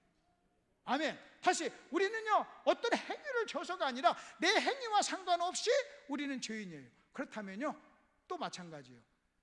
행위와 상관없이 죄인이라면 행위와 상관없이 의인이에요. 1번이 맞다면 2번도 맞는 거예요. 그래서 지금 바울은요 2번이 맞다는 것을 설명하기 위해서 1번을 말하는 거예요. 우리가 아담 때문에 죄인이 됐어. 내 행위와 상관없이 죄인이야. 네가 아무런 죄든 행위를 하지 않아도 아담의 후손이니까 죄인이야. 마찬가지로 행위와 상관없이 죄인이라면 행위와 상관없이 의인이 되는 거야. 그걸 믿음으로 그렇게 얘기해요. 행위와 상관없이. 우리는요, 구원받기 위해서 행위를 하는 게 아니에요. 구원받았기 때문에 행위를 하는 거예요. 여러분이 남편을 위해서, 어떤 아내가 남편을 위해서 밥을 합니다. 밥하기 때문에 아내입니까? 아내니까 밥하는 거죠. 밥하기 때문에 아내예요? 아니잖아요. 여러분이 어떤 사람, 난 저 남자를 위해서 밥 해주고 빨래 해줬어, 그러니까 나는 그의 아내야. 아니에요. 식모지. 그러니까 여러분, 신앙생활을 그렇게 하는 사람이 있다는 거예요. 식모처럼. 여러분, 우리는 식모가 아니에요. 우리는요, 아내예요. 아내예요. 여러분, 내가 밥을 못 해도 아내예요. 밥을 안 해도 아내고, 밥을 태워도 아내고. 아멘? 여러분, 그 밥 태우는 여자 많잖아요. 김치도 못 담그는 여자 많잖아요. 그래도 아내잖아요. 김치 잘 담근다고 해서 아내예요? 아니잖아요. 그러니까 여러분, 우리가 5장에서는 한 사람의 법칙, 이해가 됐어요? 자, 그러니까 여러분, 5장이 많지만 다른 얘기가 많이 있지만 가장 중요한 바울이 하려고 하는 핵심 키워드, 그것만 딱 기억하면 5장을 이해하는 거예요. 자, 그 다음에 이제 6장, 7장으로 넘어갑시다. 6장으로 넘어가면요, 6장에서는 이렇게 얘기 나옵니다. 6장에서 키워드는 연합이에요. 연합. 우리 주님이 죽을 때 나도 죽었고 주님이 살 때 나도 살았어, 이거예요. 연합의 원리. 그러면서 연합의 원리를 얘기하면서 여러분, 바울이 복음을 설명하면서 뭐라고 얘기하냐면, 이래, 우리는 죄에 대해서 죽었다. 우리가 어떻게 죄를 지을 수 있느냐? 죄에 대해서 죽은 우리가 어떻게 죄를 지을 수 있느냐? 그래서 여러분, 6장에서는요, 죄에 대한 죽음을 얘기해요. 죄에 대한 죽음. 죄에 대해서 죽었다. 그러니까 여러분이 로마서 6장을 이해하려면 죄에 대해서 죽는다는 것이 뭔가를 이해해야 돼요. 죄에 대한 죽음.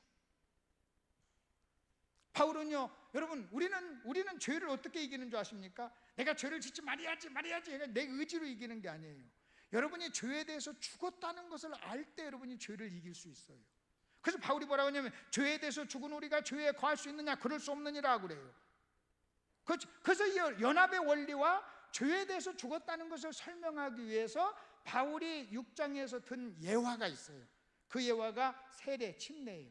세례, 침례. 저는 침례교 목사니까 침례라고 해요. 세례예요. 여러분, 그 당시 사람들은요, 여러분, 세례라고 하는, 침례라고 하는 의미를 너무나도 잘 알았어요. 예수와 함께 죽고 예수와 함께 부활했다. 그래서 여러분, 6장에서는요, 주님이 죽을 때 나도 죽고 주님이 살을 때 나도 부활했다. 연합. 그래서 죄에 대해서 죽었다, 그리고 하나님께 대해서 살았다 하는 얘기를 해요. 이게 6장이에요. 이걸 조금 이따 설명해 드릴게요. 일단 한번. 그리고 7장으로 넘어가요. 여러분, 7장으로 딱 넘어가면, 7장으로 넘어가면요, 뭘 얘기하는 줄 아십니까? 7장으로 넘어가면 한 예화를 시작해요. 어떤 한 여자가 결혼했어. 그런데 남편이 죽었어. 그러면요, 그 여자는요, 이제 남편으로부터 자유예요. 이제는요, 다른 남자에게 시집가도 괜찮아요. 죄가 아니에요. 그래서 여러분, 7장에서는 뭘 설명하냐면요, 율법에 대한 죽음을 얘기해요. 율법에 대해서 죽었다. 그러므로 우리가 율법에 대해서 죽은 우리가, 율법에 대해서 죽었다. 그러니까 여러분, 잘 들으셔야 돼요. 복음은요, 죽음과 부활에 대한 얘기예요. 그러니까 여러분, 6장에서는 죄에 대한 죽음, 7장에서는 율법에 대해서 죽었다는 거예요. 이걸 설명해서 결혼 가지고 예를 들어요. 그리고 로마서 8장은요, 성령이 등장해요. 이게 가장 로마서 1장에서 8장까지 복음에 대한 키워드예요. 자, 다시 이제 우리 한번 좀 잠깐 외워봅시다. 자, 여러분, 1장에서부터 3장까지는 바울이 죄와 믿음에 대해 설명합니다. 죄와 믿음, 시작. 죄와 믿음. 자, 1장에서부터 3장까지의 키워드, 시작. 죄와 믿음. 죄와 믿음. 생각이 안 나면 일본 가는 것, 그렇게 여러분 생각하면 돼요. 수영해서 갈 건가, 비행기 타고 갈 건가. 자, 4장에서는 뭐예요? 믿음으로 의롭다 하는 것을 증거하는 거예요. 뭘 가지고? 성경을 가지고. 구체적으로 누구 얘기예요? 아브라함과 다윗. 아브라함을 통해서는 뭐예요? 행위가 아니라 믿음으로. 다윗을 통해서는 일이 아니라 은혜로. 또 아브라함을 통해서는 할례가 아니라 믿음으로. 이 세 가지를 가지고 딱 증명을 해요. 자기 얘기를 안 해요. 성경 가지고 얘기해요. 성경 가지고. 성경이 무엇을 말하느냐 그래요. 그래서 저는요, 제가 부흥회할 때 한 주제 중에 하나가요, 성경이 무엇을 말하느냐 그래요. 성경 가지고 보자는 거예요. 성경 가지고. 성경이 어떻게 말하냐는 거예요. 성경이. 자, 여러분 5장은 뭐라고요? 5장은 뭐의 법칙? 시작. 한 사람의 법칙. 이 한 사람의 법칙을 뭐라고 하는 줄 아십니까? 한 사람 아담 때문에 죄인이 되고 한 사람 예수 때문에 의인이 되고, 이 한 사람의 법칙을 다른 말로 뭐라고 하냐면 여러분 이렇게 합니다. 이것을 연대. 여러분 우리가 연대 책임이라고 그러죠. 그리고 대표성의 원리라고 그래요. 예를 들어서 제가 한 번 어느 교회 부흥회를 갔는데, 그래서 이제 거기 이제 목사님하고 저하고 또 온 친구 목사님하고 쉬는 시간에 이제 몇 사람, 장로님 몇 사람 같이 이제 오래됐네요, 볼링을 했어요. 근데 갑자기 담임 목사님 한참 볼링을 하다가 담임 목사님, 야, 우리 시간도 없고 바쁘고 그러니까 자, 우리 한 사람씩 대표로 뽑아가지고 쳐서 한 사람 쳐가지고 지는 팀에서 돈 내기로 합시다 그러더라고요. 그래서 이쪽 대표가 갔어요. 저쪽 대표가 와서 했어요. 그래가지고요, 그때 한 사람이 만약 우리 쪽에 대표가 가서 이기잖아요. 그러면 그 사람이 이긴 것이 내 이김이 되는 거예요. 만약 내 대표가 갔는데 쳤어, 그러면 내 패배가 되는 거예요. 내가 개인적으로 저쪽 사람보다 잘 쳐도요, 우리 대표가 가서 지면 지는 거예요. 내가 못 쳐도요, 우리 대표가 이기면 이기는 거예요. 이걸 대표의 원리라고 그래요. 여러분 결국 이 말이 뭐냐? 아담과 여러분 예수는요, 아담은 죄인의 대표요, 예수는요 믿는 사람의 대표라는 거예요. 그래서 우리는요 어디에 속했느냐? 나는요 목사님께 속했어요. 이쪽 목사님 편에 속했어요. 그러니까 우리 대표로 나간 목사님이 저쪽 장로님 팀에서 나온 장로님을 이기면 그 목사님의 승리가 내 것이 되는 거예요. 여러분 예수님이 죄를 해결했어요. 예수님이 죄를 안 졌어요. 의롭게 살았어요. 그래서 예수님의 의가 나에게로 전가됐어요.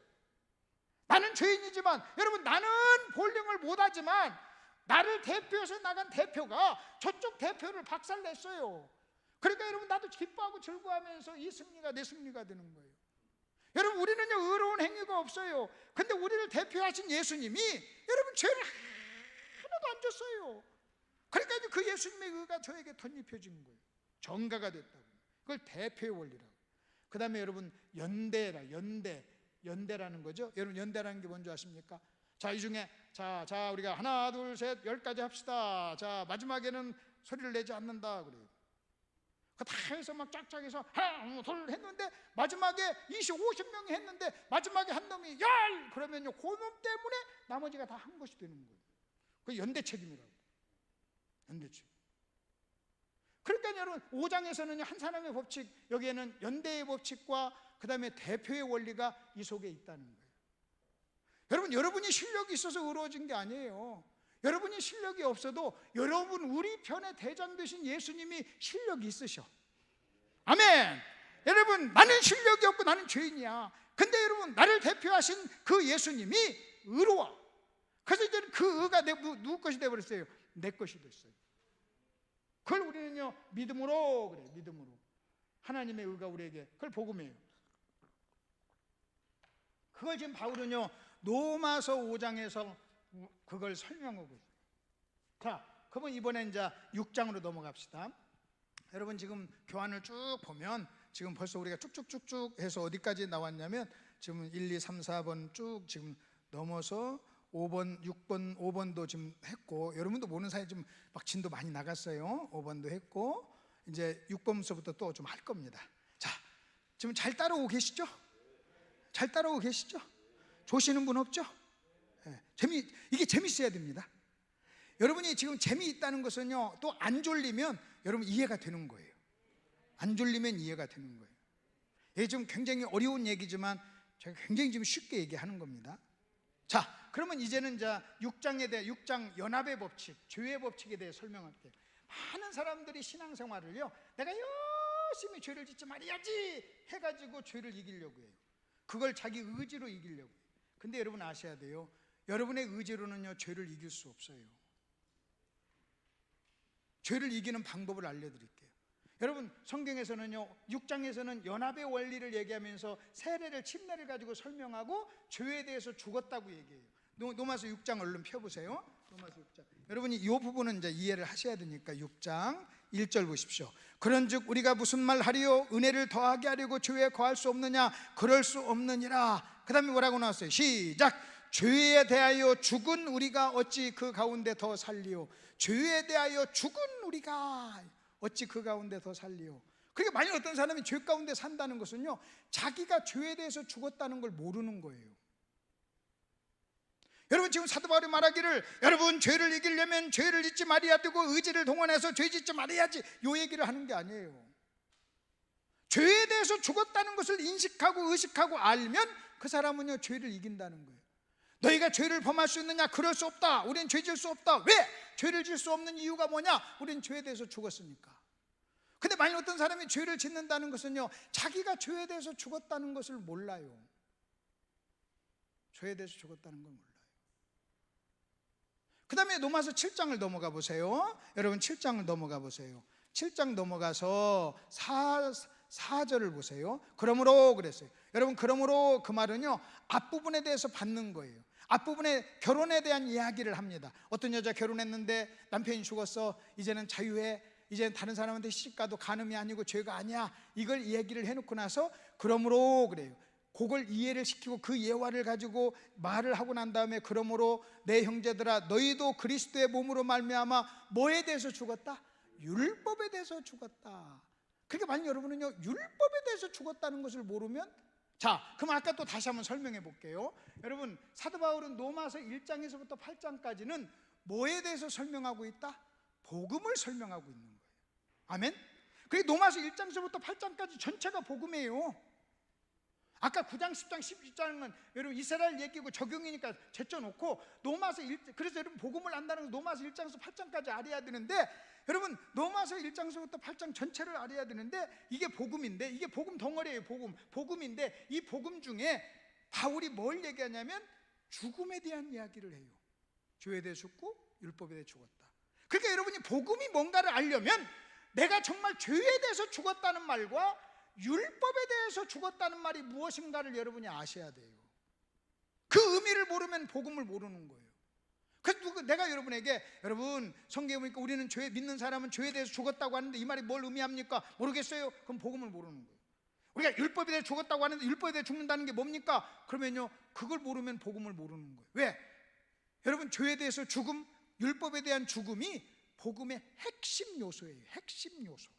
그래서 6장, 7장 길게 여러분 그 부분을 설명하고 있는 거예요. 설명하고 있는 거예요. 자, 그렇다면 여러분 죄에 대해서 죽는다는 게 뭔가, 그걸 가지고 설명할게요. 바울은 그 당시에 여러분 예화를 세례, 침례를 가지고 설명했어요. 근데 우리는 침례가 더 어려우니까 제가 더 쉬운 것으로 예를 들어볼게요. 이 죽었다는 것이 뭔가, 죽었다는 의미가 뭔가. 먼저 여러분 이렇게 한번 봅시다. 복음이라고 하는 것은요, 여러분 복음이라고 하는 것은 뭐냐? 여러분 고린도전서 15장을 한번 여러분 여기 6번을 문제를 보세요. 성경처럼 시간이 걸리니까 6번 보세요. 복음의 핵심 요소가 있어요. 복음의 핵심 요소. 여러분 고린도전서 15장 3절 4절, 내가 받은 것을 먼저 너희에게 전하였노니 이는 성경대로 그리스도께서 우리 죄를 위하여 죽으시고 장사되었다가 성경대로 사흘 만에 다시 살아나셨다. 이게 복음의 핵심이에요. 여러분 복음이 뭐냐? 예수예요. 복음이 뭐냐? 십자가예요. 예수님이 죽고 부활했다는 거예요. 그래서 여러분 복음을 안다는 것은 예수님의 죽음의 의미를 아는 거예요. 그래서 복음의 핵심 요소 키워드는요 죽음과 부활이에요. 죽음과 부활. 근데 여러분 이 죽음과 부활에 대한 의미를 여러분이 아셔야 됩니다. 자, 그리고 저를 좀 보세요. 제가 이제 이렇게 한번 설명해 드릴게요. 자, 여러분 성경에서 말하는 죽음, 부활에 대한 이야기를 좀 간단하게 설명할게요. 여러분 죽음에 대해서 먼저 설명할게요. 죽음. 여러분 요게 헷갈리는 거예요. 이걸 잘 해야 되는데 이걸 잘 못하니까 헷갈리는 거예요. 성경에서 말하는 죽음은요, 죽음이라는 단어는 여러 가지 의미가 있어요. 첫째는 뭐냐? 이겁니다. 한 번 죽는 것은 정하신 것이요. 그것은요 이 육체적 죽음을 얘기해요. 육체적 죽음을 얘기해요. 한 번 죽는 것은 정하신 것이요. 이런 죽음이에요. 누구에게나 찾아오는 이 생리적인 육체적인 죽음. 이게. 그 다음에 두 번째, 여러분 또 하나 죽음이 있어요. 여러분 이겁니다. 예수님의 죽음. 여러분 예수님의 죽음은요 우리의 죽음하고 달라요. 우리는 죄 때문에 죽는 거지만 예수님은 죄를 안 졌어요. 근데 죽었어요. 그러니까 내 죽음과 예수님의 죽음, 이 세상의 모든 죄인들의 죽음과 예수님의 죽음은요, 같은 죽음이지만 다른 죽음이에요. 예수님을 제외한 모든 인간의 죽음은 자기의 죄 때문에 죽는 거지만 예수님은요, 죄를 안 졌잖아요. 근데 죽었잖아요.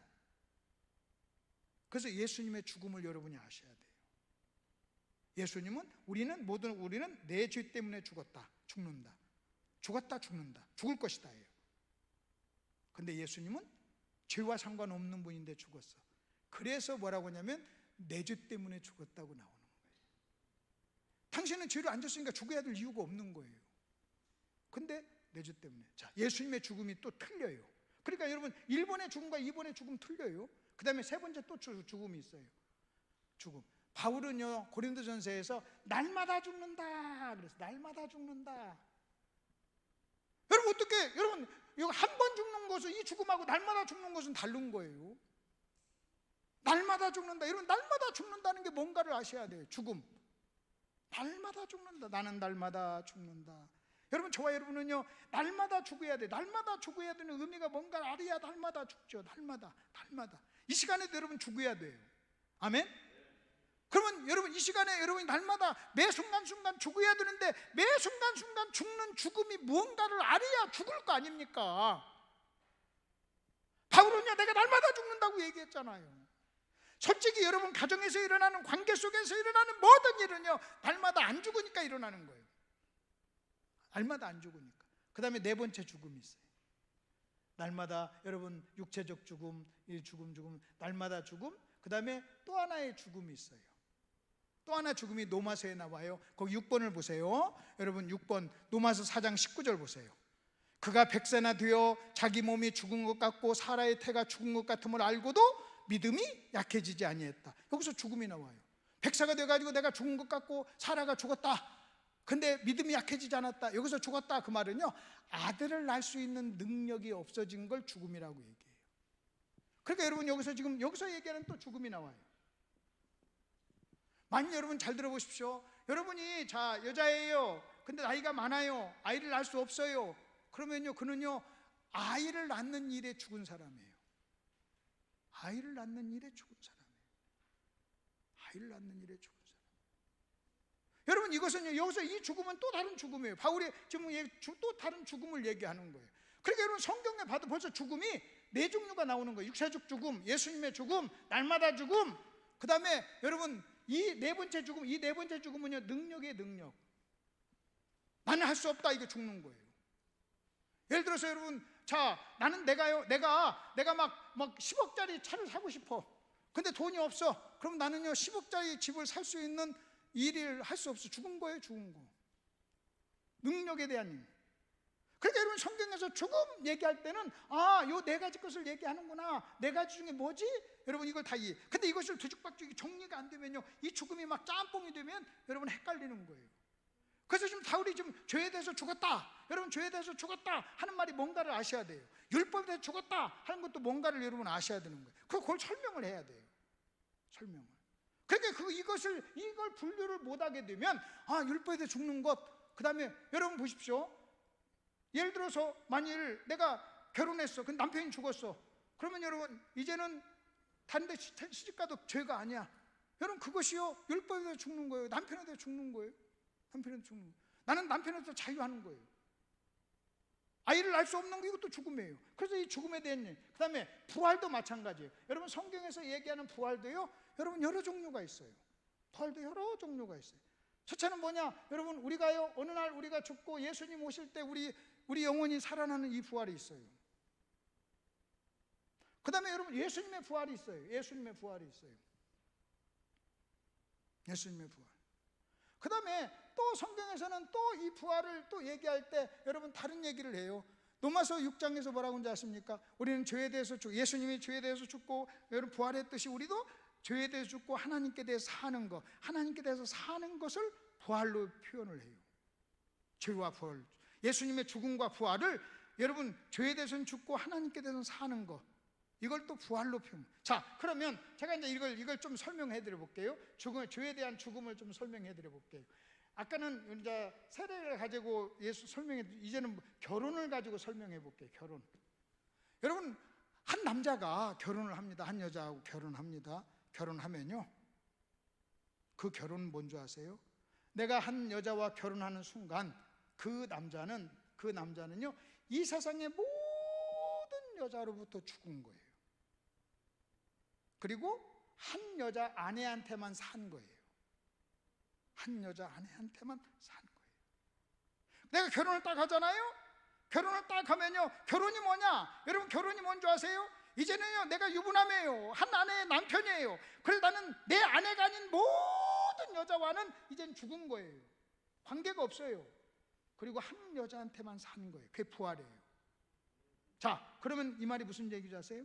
자, 내가 결혼을 했습니다. 그랬더니 아내가 아닌 다른 여자가 나한테 전화 왔어요. 오빠, 차 시간이 있어 커피 한잔 하지. 그럼 뭐라고 해야 돼요? 야, 이년아, 내가 왜 네 오빠냐? 난 나 결혼했어. 이제 이런 전화 하지 마. 내가 왜 네 오빠야? 아저씨지 마. 전화 받아서도 안 되고. 그래서 여러분, 결혼을 딱 하는 순간 나는요 모든 인간관계가 새로워지는 거예요. 한 번도 여러분 만나지 않고 관계 맺지 않았던 분을 향하여 어머님, 아버님 합니다. 그게 결혼이에요. 아, 내가 저 사람을 그렇게 섬겨야지 해가지고 아니에요. 여러분 잘 보세요. 결혼을 했어요. 결혼하지 않은 친구들하고 만났어요. 여러분, 자, 오후 5시가 됐어요. 그러면요 벌떡 일어납니다. 아니, 너 왜 그래? 나 집에 가서 이제 신랑 올 거야. 나 가서 밥 해야 돼. 같이 놀자. 아니야, 나 신랑 올 거야. 다른 사람 결혼 안 했으니까요 옛날 처녀처럼 행동해요. 그러나 여러분, 결혼한 사람은요 여러분 처녀처럼 행동할 수 없어요. 이것은요 내가 이렇게 살아야지 뭐 해야지 그렇게 하지 않아도, 결혼했다고 내가 유부남이야, 내가 유부녀야, 나는 아내야, 나는 남편이야, 여러분 그 한 가지 사실을 인식하는 것만으로도 삶이 획가닥 바뀌어요. 여러분, 여러분의 삶이요 가장 많이 바뀐 게 뭔지 아세요? 내가 30몇 년을 키워놓은 내 아들이요 결혼 딱 하니까요 싹 바꾸더라고요. 그게 결혼이에요. 여러분, 30몇 년 산 딸내미가요 여러분 결혼 딱 하잖아요. 아빠 집 엄마 집 놀다가 아빠 나 가야 돼. 간다고 하면서 뭐라고 하는지 아십니까? 우리 집 가야 돼 그래요. 우리 집. 여러분, 결혼을 시킨 부모가 딸내미가 놀다가 우리 집 가야 돼 하면서 벌떡 일어나고 갈 때 여러분 우리 집이라는 걸 묵상해 보세요. 30년 동안 이곳을 우리 집이라고 했는데 이제 우리 집이 아니에요. 그럼 뭐 악해졌나요? 아니에요. 결혼이에요, 결혼. 그래서 여러분 보세요. 결혼 딱 하잖아요. 말투가 바뀌어요. 관계가 바뀌어요. 사람을 대하는 태도도 바뀌어요. 여러분, 그것을 바꾸지 못하고 만약 내가 총각했다고 결혼했는데 총각처럼 사람을 만나고 다른 여자를 만나고 커피 마시고 얘기하고 그러면요 미친놈이에요. 그 결혼이 뭔가를 모르는 철부지예요. 그래서 여기서 지금 하는 말이 그 말이에요. 내가 죄에 거할 수 있느냐? 그럴 수 없느니라. 죄에 대해서 죽은 우리가. 이 말을 제가 다른 말로 해볼게요. 내가 어떻게 친구랑 만나서 밤새워? 내가 옛날 처녀 때는 밤새웠지만 내가 이제는 결혼해서 한 남자의 아내가 됐는데 어떻게 밤새워? 벌떡 일어나서 집으로 가야지. 그 얘기예요. 죄에 대해서 죽었다는 거예요. 여러분, 복음이 뭔지 아세요?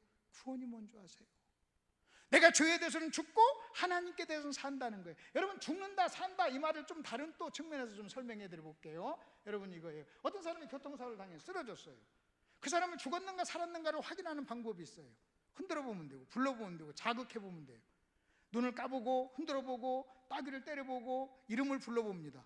그때 자극, 그걸 자극이다 그래요. 그 자극에 반응이 없으면 죽은 거고 반응을 하면 산 거예요. 목사님 하고 불렀는데 네 하면요 산 거예요. 만일 집사님 하고 불렀는데 여러분 저 피투성이인데 막 대답이 없어요. 그러면 죽었나 봐 하고 가서 확인하는 거잖아요. 다시 말하면 여러분 이겁니다. 죄에 대해서 죽었다는 것은 뭔지 아세요? 죄의 자극에 대해서 반응하지 않는 거예요. 그리고요 하나님에 대해서는 반응하는 거예요. 신앙생활은 뭔지 아세요? 죄가 나를 자극할 때 나는 죽었어 그래요. 내가 결혼했어요. 여러분 어떤 아가씨가 나한테 차 한잔 하자고 할 때 내가 유부남이야 이걸 의식하면 그걸 거절하는 게 뭐가 어려워요. 나는 죽었습니다. 하는 죄에 대해서 죽었습니다. 그래서 죄에 대한 죽은 우리가 어떻게 죄를 범할 수 있느냐? 나 결혼했는데 어떻게 내가 아내 아닌 다른 여자와 커피를 마셔? 데이트를 할 수 없지. 여러분, 이것이 6장에서 말하는 죄에 대한 죽음이에요. 이해가 되셨죠? 네, 복음이에요, 복음. 그게. 이번에는 이제 7장을 넘어갑시다. 여러분, 7장은 굉장히 중요합니다. 율법에 대해서 죽었다는 것이 뭔가, 율법에 대해서 죽었다는 게 뭔가, 이걸 설명하기 위해서 결혼 얘기를 했잖아요. 결혼 얘기를 했는데 여러분 잘 들어보십시오. 거기에 로마서 여러분 7장을 펴보세요. 여러분이 로마서 7장은 펴보세요. 이건 중요하니까 조금 더 제가 자세히 좀 설명을 할게요. 제가 조금만 더 할게요. 로마서 7장을 보세요. 이제 다 나왔어요. 로마서 7장을 펴보세요. 여러분 7장 4절 보세요. 그러므로 내 형제들아 너희도 그리스도의 몸으로 말미암아 율법에 대하여 죽임을 당하였으니 이는 다른이 곧 죽은 자 가운데서 살아나신 이에게 가서 우리가 하나님을 위하여 열매를 맺게 하려 함이라. 자, 거기 잘 들어보십시오. 4장에서 뭐라고 하냐면 지금 이렇게 얘기합니다. 우리는 뭐에 대해서 죽었다? 율법에 대해서 죽었다. 그 율법에 대해서 죽었기 때문에 누굴 위해서 열매를 맺는다? 하나님을 위해서 열매를 맺어요. 그러니까 여러분 잘 아셔야 돼요. 여러분이 율법에 대해서 죽어야만 하나님께 대해서 열매를 맺는 거예요. 율법에 대해 죽어야만. 마치 여러분 이겁니다. 내 남편이 죽어야만 나는 다른 남자한테 시집갈 수 있다는 거예요. 나는 자유한다는 거예요. 율법에 대해 죽은 사람이 하는. 근데 그 다음 구절이 보십시오. 그 다음 5절을 보세요. 5절 보세요. 우리가 육신에 있을 때는, 거기 잘 보세요.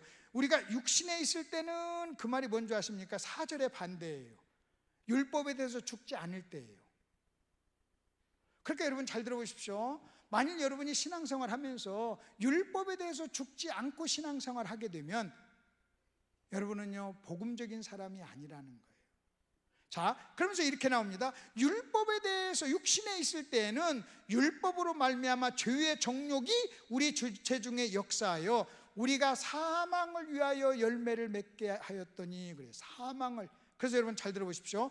4절에서도 뭐가 나와요? 여러분 4절에서도 잘 들어보세요. 4절에서도 열매가 나와요. 그렇죠? 4절에서도 열매가 나오죠? 그 다음에 또 보십시오. 5절에서도 열매가 나와요. 여러분 5절에서도 열매가 나와요. 근데 여러분 잘 들어보세요. 4절의 열매와 5절의 열매 자체는 같은데 열매 내용이 달라요. 4절은 뭔지 아십니까? 율법에 대해서 죽은 사람이 맺히는 열매예요. 5절은요 율법에 대해서 죽지 않은 사람이 맺는 열매예요. 만일 여러분 1번 4절, 2번 5절, 그러니까 여러분 저와 여러분의 삶은, 만일 저와 여러분의 교회 신앙, 여러분 1번 2번 다 교회 신앙생활 할 수 있어요. 그 똑같은 열매를 맺어요. 여러분 똑같이 교회 와서 청소를 해요. 근데 어떤 사람은요 4절로 청소를 하는 사람이 있고 어떤 사람은 5절로 청소를 하는 사람이 있다는 거예요. 근데 여러분 4절로 청소하는 이 열매를 맺는 사람은 하나님을 위한 열매라는 거예요. 근데 5절의 열매는 사망의 열매라는 거예요. 다시 말하면 여러분 4절의 열매는 하나님을 위한, 하나님이 원하는 열매고, 여러분 5절의 열매는 같은 일이지만 5절의 열매는 사망이 있는 열매, 냄새나는 열매, 다른 사람을 고통스럽게 하는 열매, 자기를 힘들게 하는 열매예요. 그게 여러분 어떤 사람은요 똑같이 신앙생활 하는데 여러분 4절의 열매를 맺는 사람이 있는가 하면 5절의 열매, 그 두 열매예요. 두 열매. 복음이란 뭐냐? 4절의 열매를 맺는 거예요. 그러니까 어떤 사람이 똑같이 무슨 봉사를 한다고 똑같은 열매를 맺는다고 해가지고 열매 맛이 같은 게 아니라는 거예요. 4절의 열매는 달아요. 5절의 열매는 써요. 사망이에요, 사망. 그래서 여러분 이렇게 얘기합니다. 4절의 열매를 뭐라고 하느냐? 하나님을 위한 열매라고 해요. 그러면 5절의 열매는 뭔지 아십니까? 자기를 위한 열매예요. 자기를 위한 열매. 그러니까 여러분 똑같은 일을 해도 여러분 누구를 위해서 하냐는 거예요. 그래서 여러분 4절의 열매는 아름다운 열매예요. 5절의 열매는요 아주 악한 나쁜 열매예요. 겉으로 볼 때는 같은 일인데도요 전혀 종자, 여러분 질 자체가 달라요. 자, 그리고 나서 그 다음에 또 보십시오. 이번에 5절 6절 보세요. 이제는 우리가 얽매였던 것에 대하여 죽었으므로 율법에서 벗어났으니 그러므로 우리가 영의 새로운 것으로 섬길 것이고 율법의 조문으로 묵은 것으로 하지 아니한다 그랬어요. 그래서 여러분 이겁니다. 율법에 대해서 죽은 사람은 하나님을 위할 열매를 맺지만 율법에 대해서 죽지 않았다는 것은요, 여러분 5절의 열매를 맺는다는 거예요. 그래서 여러분 잘 들어보십시오. 솔직히요, 5절의 열매를 맺는 사람 때문에 교회는 힘들어요. 5절의 열매를 맺는 사람이 봉사를 않느냐? 열매가 봉사예요. 봉사를 해요. 봉사를 하는데 다른 사람을 힘들게 하는 봉사예요. 부담스러운 봉사. 봉사를 하면서도 본인도 힘들어요. 봉사하면서 원망하고 불평하고 쓴뿌리가 나오고 쓴물이 나요. 자기를 위한 열매니까 알아달라고 그래요. 안 알아주면 삐져요. 안 알아주면 분노해요. 안 알아주면 낙심해요. 근데 여러분 4절의 열매는요, 율법에 대해 죽었어. 내가 죽었어. 율법에 대해 죽었다는 것은 내가 죽었다는 거예요. 내가 죽었기 때문에요, 칭찬해도 자극하지 않고 누가 날 뭐라고 해도 자극하지 않아요. 여러분 이런 사람 있잖아요. 어떤 사람은 이렇게 얘기해요. 아이고 나는 성격이 예민해. 웃기는 얘기 하지만 성격이 예민하긴 지가 산 거지. 여러분 성격이 예민합니까? 여러분 어떤 사람이 죽었는가 안 죽었는가 확인하는 방법이 있어요. 간단해요. 푹 찔러보면 돼요. 칼로 푹 쑤셔보면요, 벌떡 일어나면 산 거고 가만히 있으면 죽은 거예요. 여러분 그 사람이 죽었는가 살았는가를요 알아볼 수 있는 방법이 있어요. 칭찬해보면 돼요. 책망해보면 돼요. 칭찬. 여러분 칭찬할 때 막 힘들고 막 교만해지고 책망받을 때 너무 힘들고 내가 안 죽었다는 거예요. 율법에 대해서 안 죽었다는 거예요. 그래서 여기서 지금 그러니까 우리는 그래요. 우리는 무슨 생각을 하냐면 좋다, 무조건 일만 해라, 열매를 맺어라. 근데 만약 어떤 사람이요, 여러분 어떤 사람, 제가 목사로서 만약 어떤 사람이 막 교회 와서 막 열매를 맺고 일을 합니다. 일을 하는데 열매를 맺는데 5절의 열매를 맺어.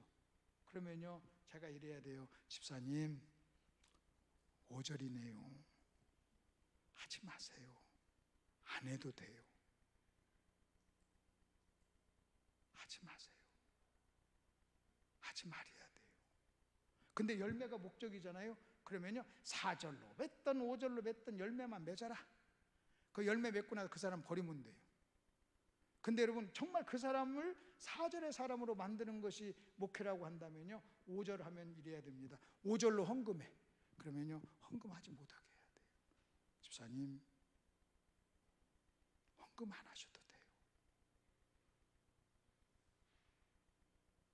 집사님이 헌금하면 내가 교회가 재정이 있어 좋기는 하지만 집사님 망하는 거예요. 이왕에 하시는 거 4절로 하세요.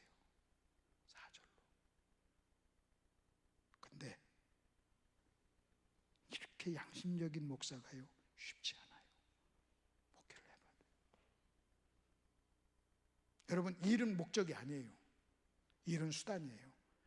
여러분 일은요 여러분을 주님 닮은 사람으로 만드는 수단이지 일이 목적이 아니에요. 저는 제 인생을 바꾼 말이 있어요.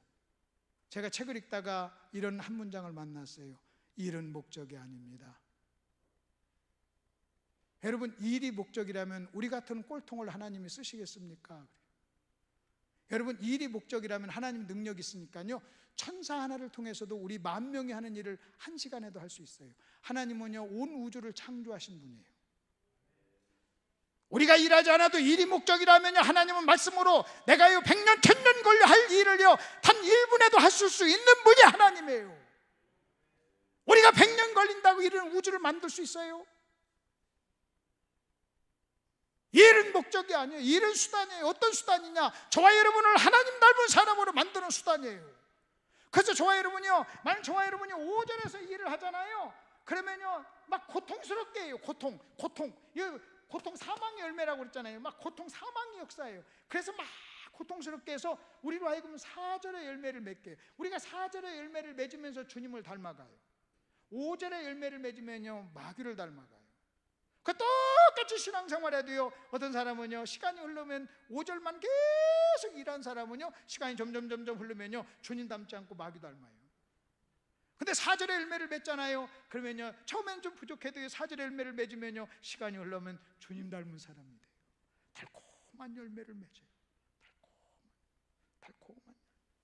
하나님께 영광 돌리는 열매. 그 두 열매의 차이예요. 이해가 되셨죠? 자, 이제는요 8장으로 넘어가서 성령입니다. 이제 하나만 더 얘기하고 마무리할게요. 여러분 7장을 보세요. 7장 18절을 한번 보세요. 로마서 7장 18절을 이해하셔야 이제 8장도 이해를 합니다. 로마서 7장 18절. 로마서 7장 18절을 이해한다는 것은요 굉장히 중요합니다. 사도 바울의 인생에 획가닥 변한 것이 로마서 7장 18절이에요. 로마서 7장 18절 보십시오. 로마서 7장 18절. 자, 이렇게 나옵니다. 내 속 곧 내 육신에 선한 것이 거하지 아니하는 줄을 아노니 원함은 내게 있으나 선을 행하는 것은 없노라. 어느 날 바울은요 이것을 깨달았어요. 여기 보세요. 원함, 선을 행하고자 하는 소원은 있다는 거예요. 소원. 내가 나에게 선을 행하고자 하는 소원은 있지만, 그 선을 행하고자 하는 소원은 있지만 선을 행할 수 있는 능력이 없다는 거예요. 자, 여러분 이겁니다. 선을 행하고자 하는 소원은 있지만 능력이 없다. 이것을 어느 날 바울이 깨달았어요. 이것 때문에 바울은 인생이 뒤집어져요. 잘 들어보세요. 여러분 바울이 어느 날 나에게는 소원이 있지만 능력이 없구나, 그 선을 행하고자 하는 능력이 없구나, 이걸 깨달았다는 게 뭔지 아십니까? 이걸 어느 날 알게 됐어요. 이것을 어느 날 알게 됐다는 것은 그 전에는 어떻게 알았느냐? 여러분 이렇게 알았어요. 소원은 있으니까 능력도 있다고 아는 거예요. 그래서 소원도 있고 능력도 있으니까 어떻게 됩니까? 그냥 하면 되는 거예요. 하자! 하면 된다! 다시 말하면 여러분 소원도 있고 능력도 있다, 이 말이 무슨 말이냐? 아주 간단하게 제가 설명해 드릴게요. 여러분 제가 여러분 전원주택을 짓고 싶은 소원이 있어요. 전원주택을 짓고 싶은 소원이 있어요. 근데 그 전원주택을 계산을 내보니까요 20억이에요. 근데 제 재산이요 50억이에요. 그러면 여러분 전원주택을 지을 수 있는 소원 20억이에요. 근데 내가 재산이 50억이에요. 그러면 그냥 지으면 돼요. 왜? 능력이 있는 거예요. 20억이면 짓는데 50억이 있어. 그럼 소원도 있고 능력도 있는 거예요. 그러면 하면 되는 거예요. 하면 되는 거예요. 바울은 신앙생활을 이렇게 알고 했어요. 여러분 이런 사람들의 신앙생활의 특징이 뭔지 아십니까? 한다, 하면 된다, 할 수 있다. 그래서 이런 걸 긍정적, 적극적 사고라고 그래요. 하면 되는 거예요. 이런 사람은 누구한테 도움을 청할 필요도 없어요. 왜 도움을 청합니까? 20억짜리인데 내가 50억 있는데 도움을 청할 게 있어요? 누가 안 도와줘? 그리고 이런 사람은 당당히 안 도와줘도 괜찮아, 네가 안 도와도 괜찮아 그래요. 근데 바울이 아는 건 이거, 이렇게 알고 신앙생활을 했었는데 어느 날 자기가 깨달았어요. 뭘 깨달은지 아십니까? 자기가 20억짜리 전원주택을 지어야 되는데 재산이 5억밖에 없어요. 소원은 있는데 능력이 없어요. 여러분 1번, 소원은 있는데 능력이 있어, 하면 돼요. 적극적 사고. 어떤 사람은요 신앙생활, 바울이 일본에서 신앙생활할 때 바리새인이 됐어요. 근데 그가 일본에서 2번으로 넘어왔어요. 깨달았어요. 아하, 소원은 있지만 능력이 없구나. 선을 행하고자 하는 소원은 있지만 능력이 없구나. 이걸 딱 깨달았어요. 20억, 근데 5억. 이걸 딱 깨달은 순간 2번에 대한 해결책은 뭔지 아십니까? 누군가의 도움이 필요해요. 누군가의 도움이 필요해요. 나는 전원주택을 지을 수 있는 능력이 없어. 이게 자기에 대해서 죽은 거예요. 여러분 1번은 뭔지 아십니까? 1번은요 자기들 산 거예요. 아이고 20억짜리 진짜 50억인데 내가 지으면 되지 뭐. 내가 산 거예요. 하면 되지 뭐. 너 도움 없어도 돼 뭐 그래. 근데 여러분 20억 줘야 되는데 5억밖에 없잖아요. 길이 없어요. 이때는요 도와달라고 해요. 도와주세요. 어느 날 로마서 7장 18절이 뭔지 아십니까? 나는 내가 1번으로 살았었는데 1번이 정답이 아니고 2번이구나. 이걸 깨닫고 나서 그가 고백을 합니다. 그리고 이어지는 고백이 뭔지 아세요? 오라 나는 권고한 자로다. 누가 나를 좀 도와주세요. 나를 좀 도와주세요. 저는 못해요. 할 수 없어요. 저 좀 도와주세요. 여러분 이게 신앙생활이에요. 이것은요 자기가 죽는 거예요. 자신감이 죽는 거예요. 나는 할 수 있다가 아니에요. 여러분 가장 극악한 여러분 복음의 여러분 이단 비진리가 뭔지 아세요? 적극적 사고예요. 긍정적 사고예요. 나는 할 수 있다예요. 우리는요 주님이 능력 주시면 할 수 있는 것이지 나는 할 수 있다가 아니에요. 나는 할 수 있다는 신앙이 아니에요. 그건 1번이에요. 1번. 그래봤자 바리새인밖에 안 돼요. 여러분이 만약 1번으로 신앙생활 하죠, 끝나는 거예요. 그래서 여러분 내가 20억짜리 줘야 되는데 선을 행해야 되는데 능력이 없어. 그래서 그 능력이 없는 저와 여러분을 도와주기 위해서 오신 분이 누구냐? 성령님이에요. 성령님이 오셔서 로마서 8장에 성령이 등장하는 거예요. 로마서 7장에서 자기가 죽은 거예요. 여러분 나는 애기 낳을 수 있는 능력이 없어, 내가 죽었어 하고 바울이 얘기했잖아요. 그 아브라함이 100세가 돼가지고 자기가 나이가 많아 능력이 없고 죽은 것 같고 자기 아내도 죽었다 그랬어요. 아기를 낳을 수 있는 능력이 죽었어요. 여러분 나는요 선을 행할 수 있는 능력이 죽었어요. 그러니까 도와줘야 돼요. 선이 뭐냐? 아가토스예요. 이 아가토스가 사랑, 아가페와 같은 어원이에요. 우리는요 사랑이 없어요. 그래서 성령이 오셔서 그 사랑을 주시는 거예요. 그럼 여러분 이 로마서에서는요 복음에서 3가지 죽음이 나와요. 하나는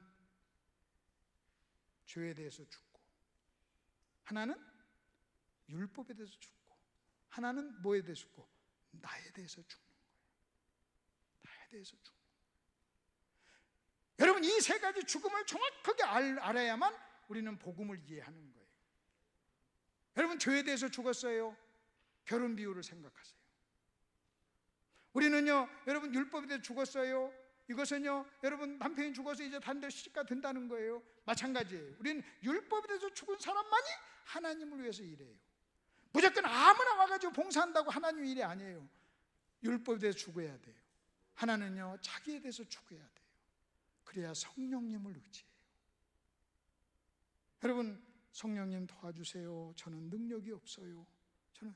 이게 로마서 1장서부터 8장까지 복음에 대한 설명이에요. 자 이제 한번 정리 한번 해보십시다. 이제 정리하고 마무리할게요. 로마서 1장에서 3장은 뭐라고 그랬어요? 죄와 믿음. 죄와 뭐라고요? 믿음.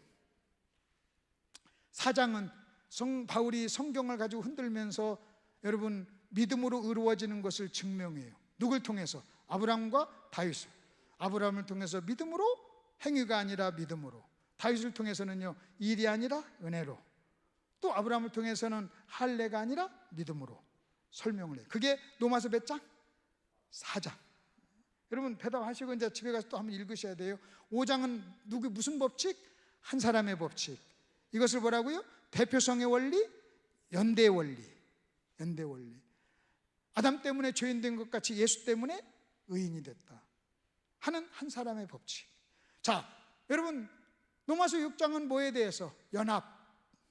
우리는 뭐에 대해서 죽고, 죄에 대해서 죽고, 누구에 대해 살고, 하나님께 대해서 살고.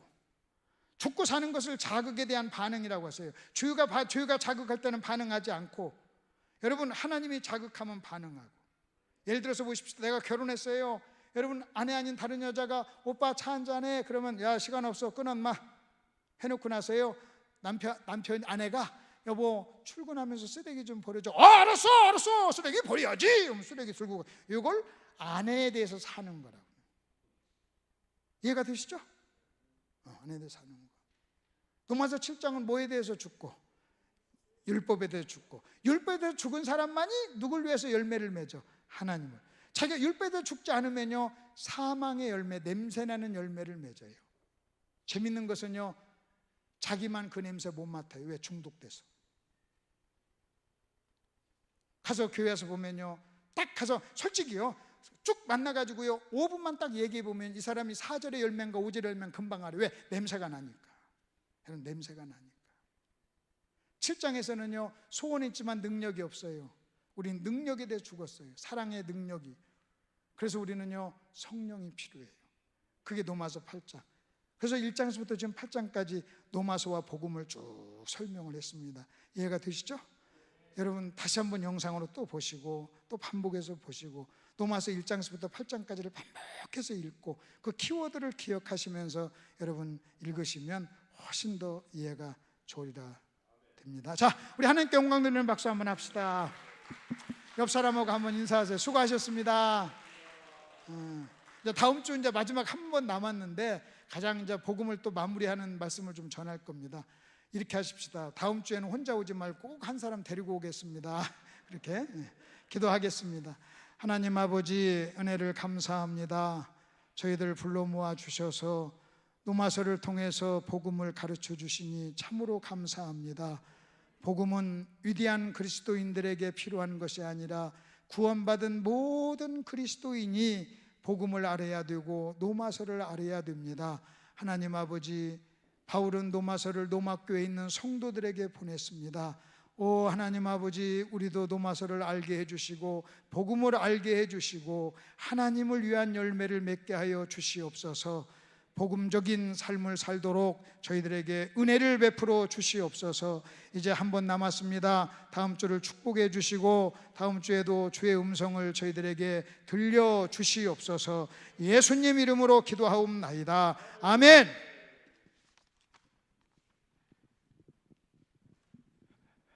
한번 따라해 봅시다. 와우. 네, 감탄했죠. 우리가 히브리서 4장 12절 말씀 항상 말씀드린 대로 이제 기억이 안 나는 것 같아도 말씀은 능력이 있어서 아멘으로 받았잖아요.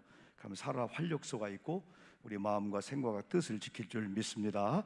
우리 신학생도 오셨는데 이건 노마서 한 학기 두 학기 할 걸 목사님이 1시간 40-50분 내에 액기수처럼 축약했었고 저도 얼마나 좋은지 이제 이걸 우리가 배운 다음에 저랑 같이 계속해서 또 상세하게 리바이브를 하면서 진짜 우리가 복음적인 그런 교회가 되기를 소망해요. 그래서 시간 찬송 285장 주의 말씀 받은 그날 얼마나 행복한가 우리 찬양 한번 부르고 우리가 마무리 한번 하는 시간을 갖겠습니다.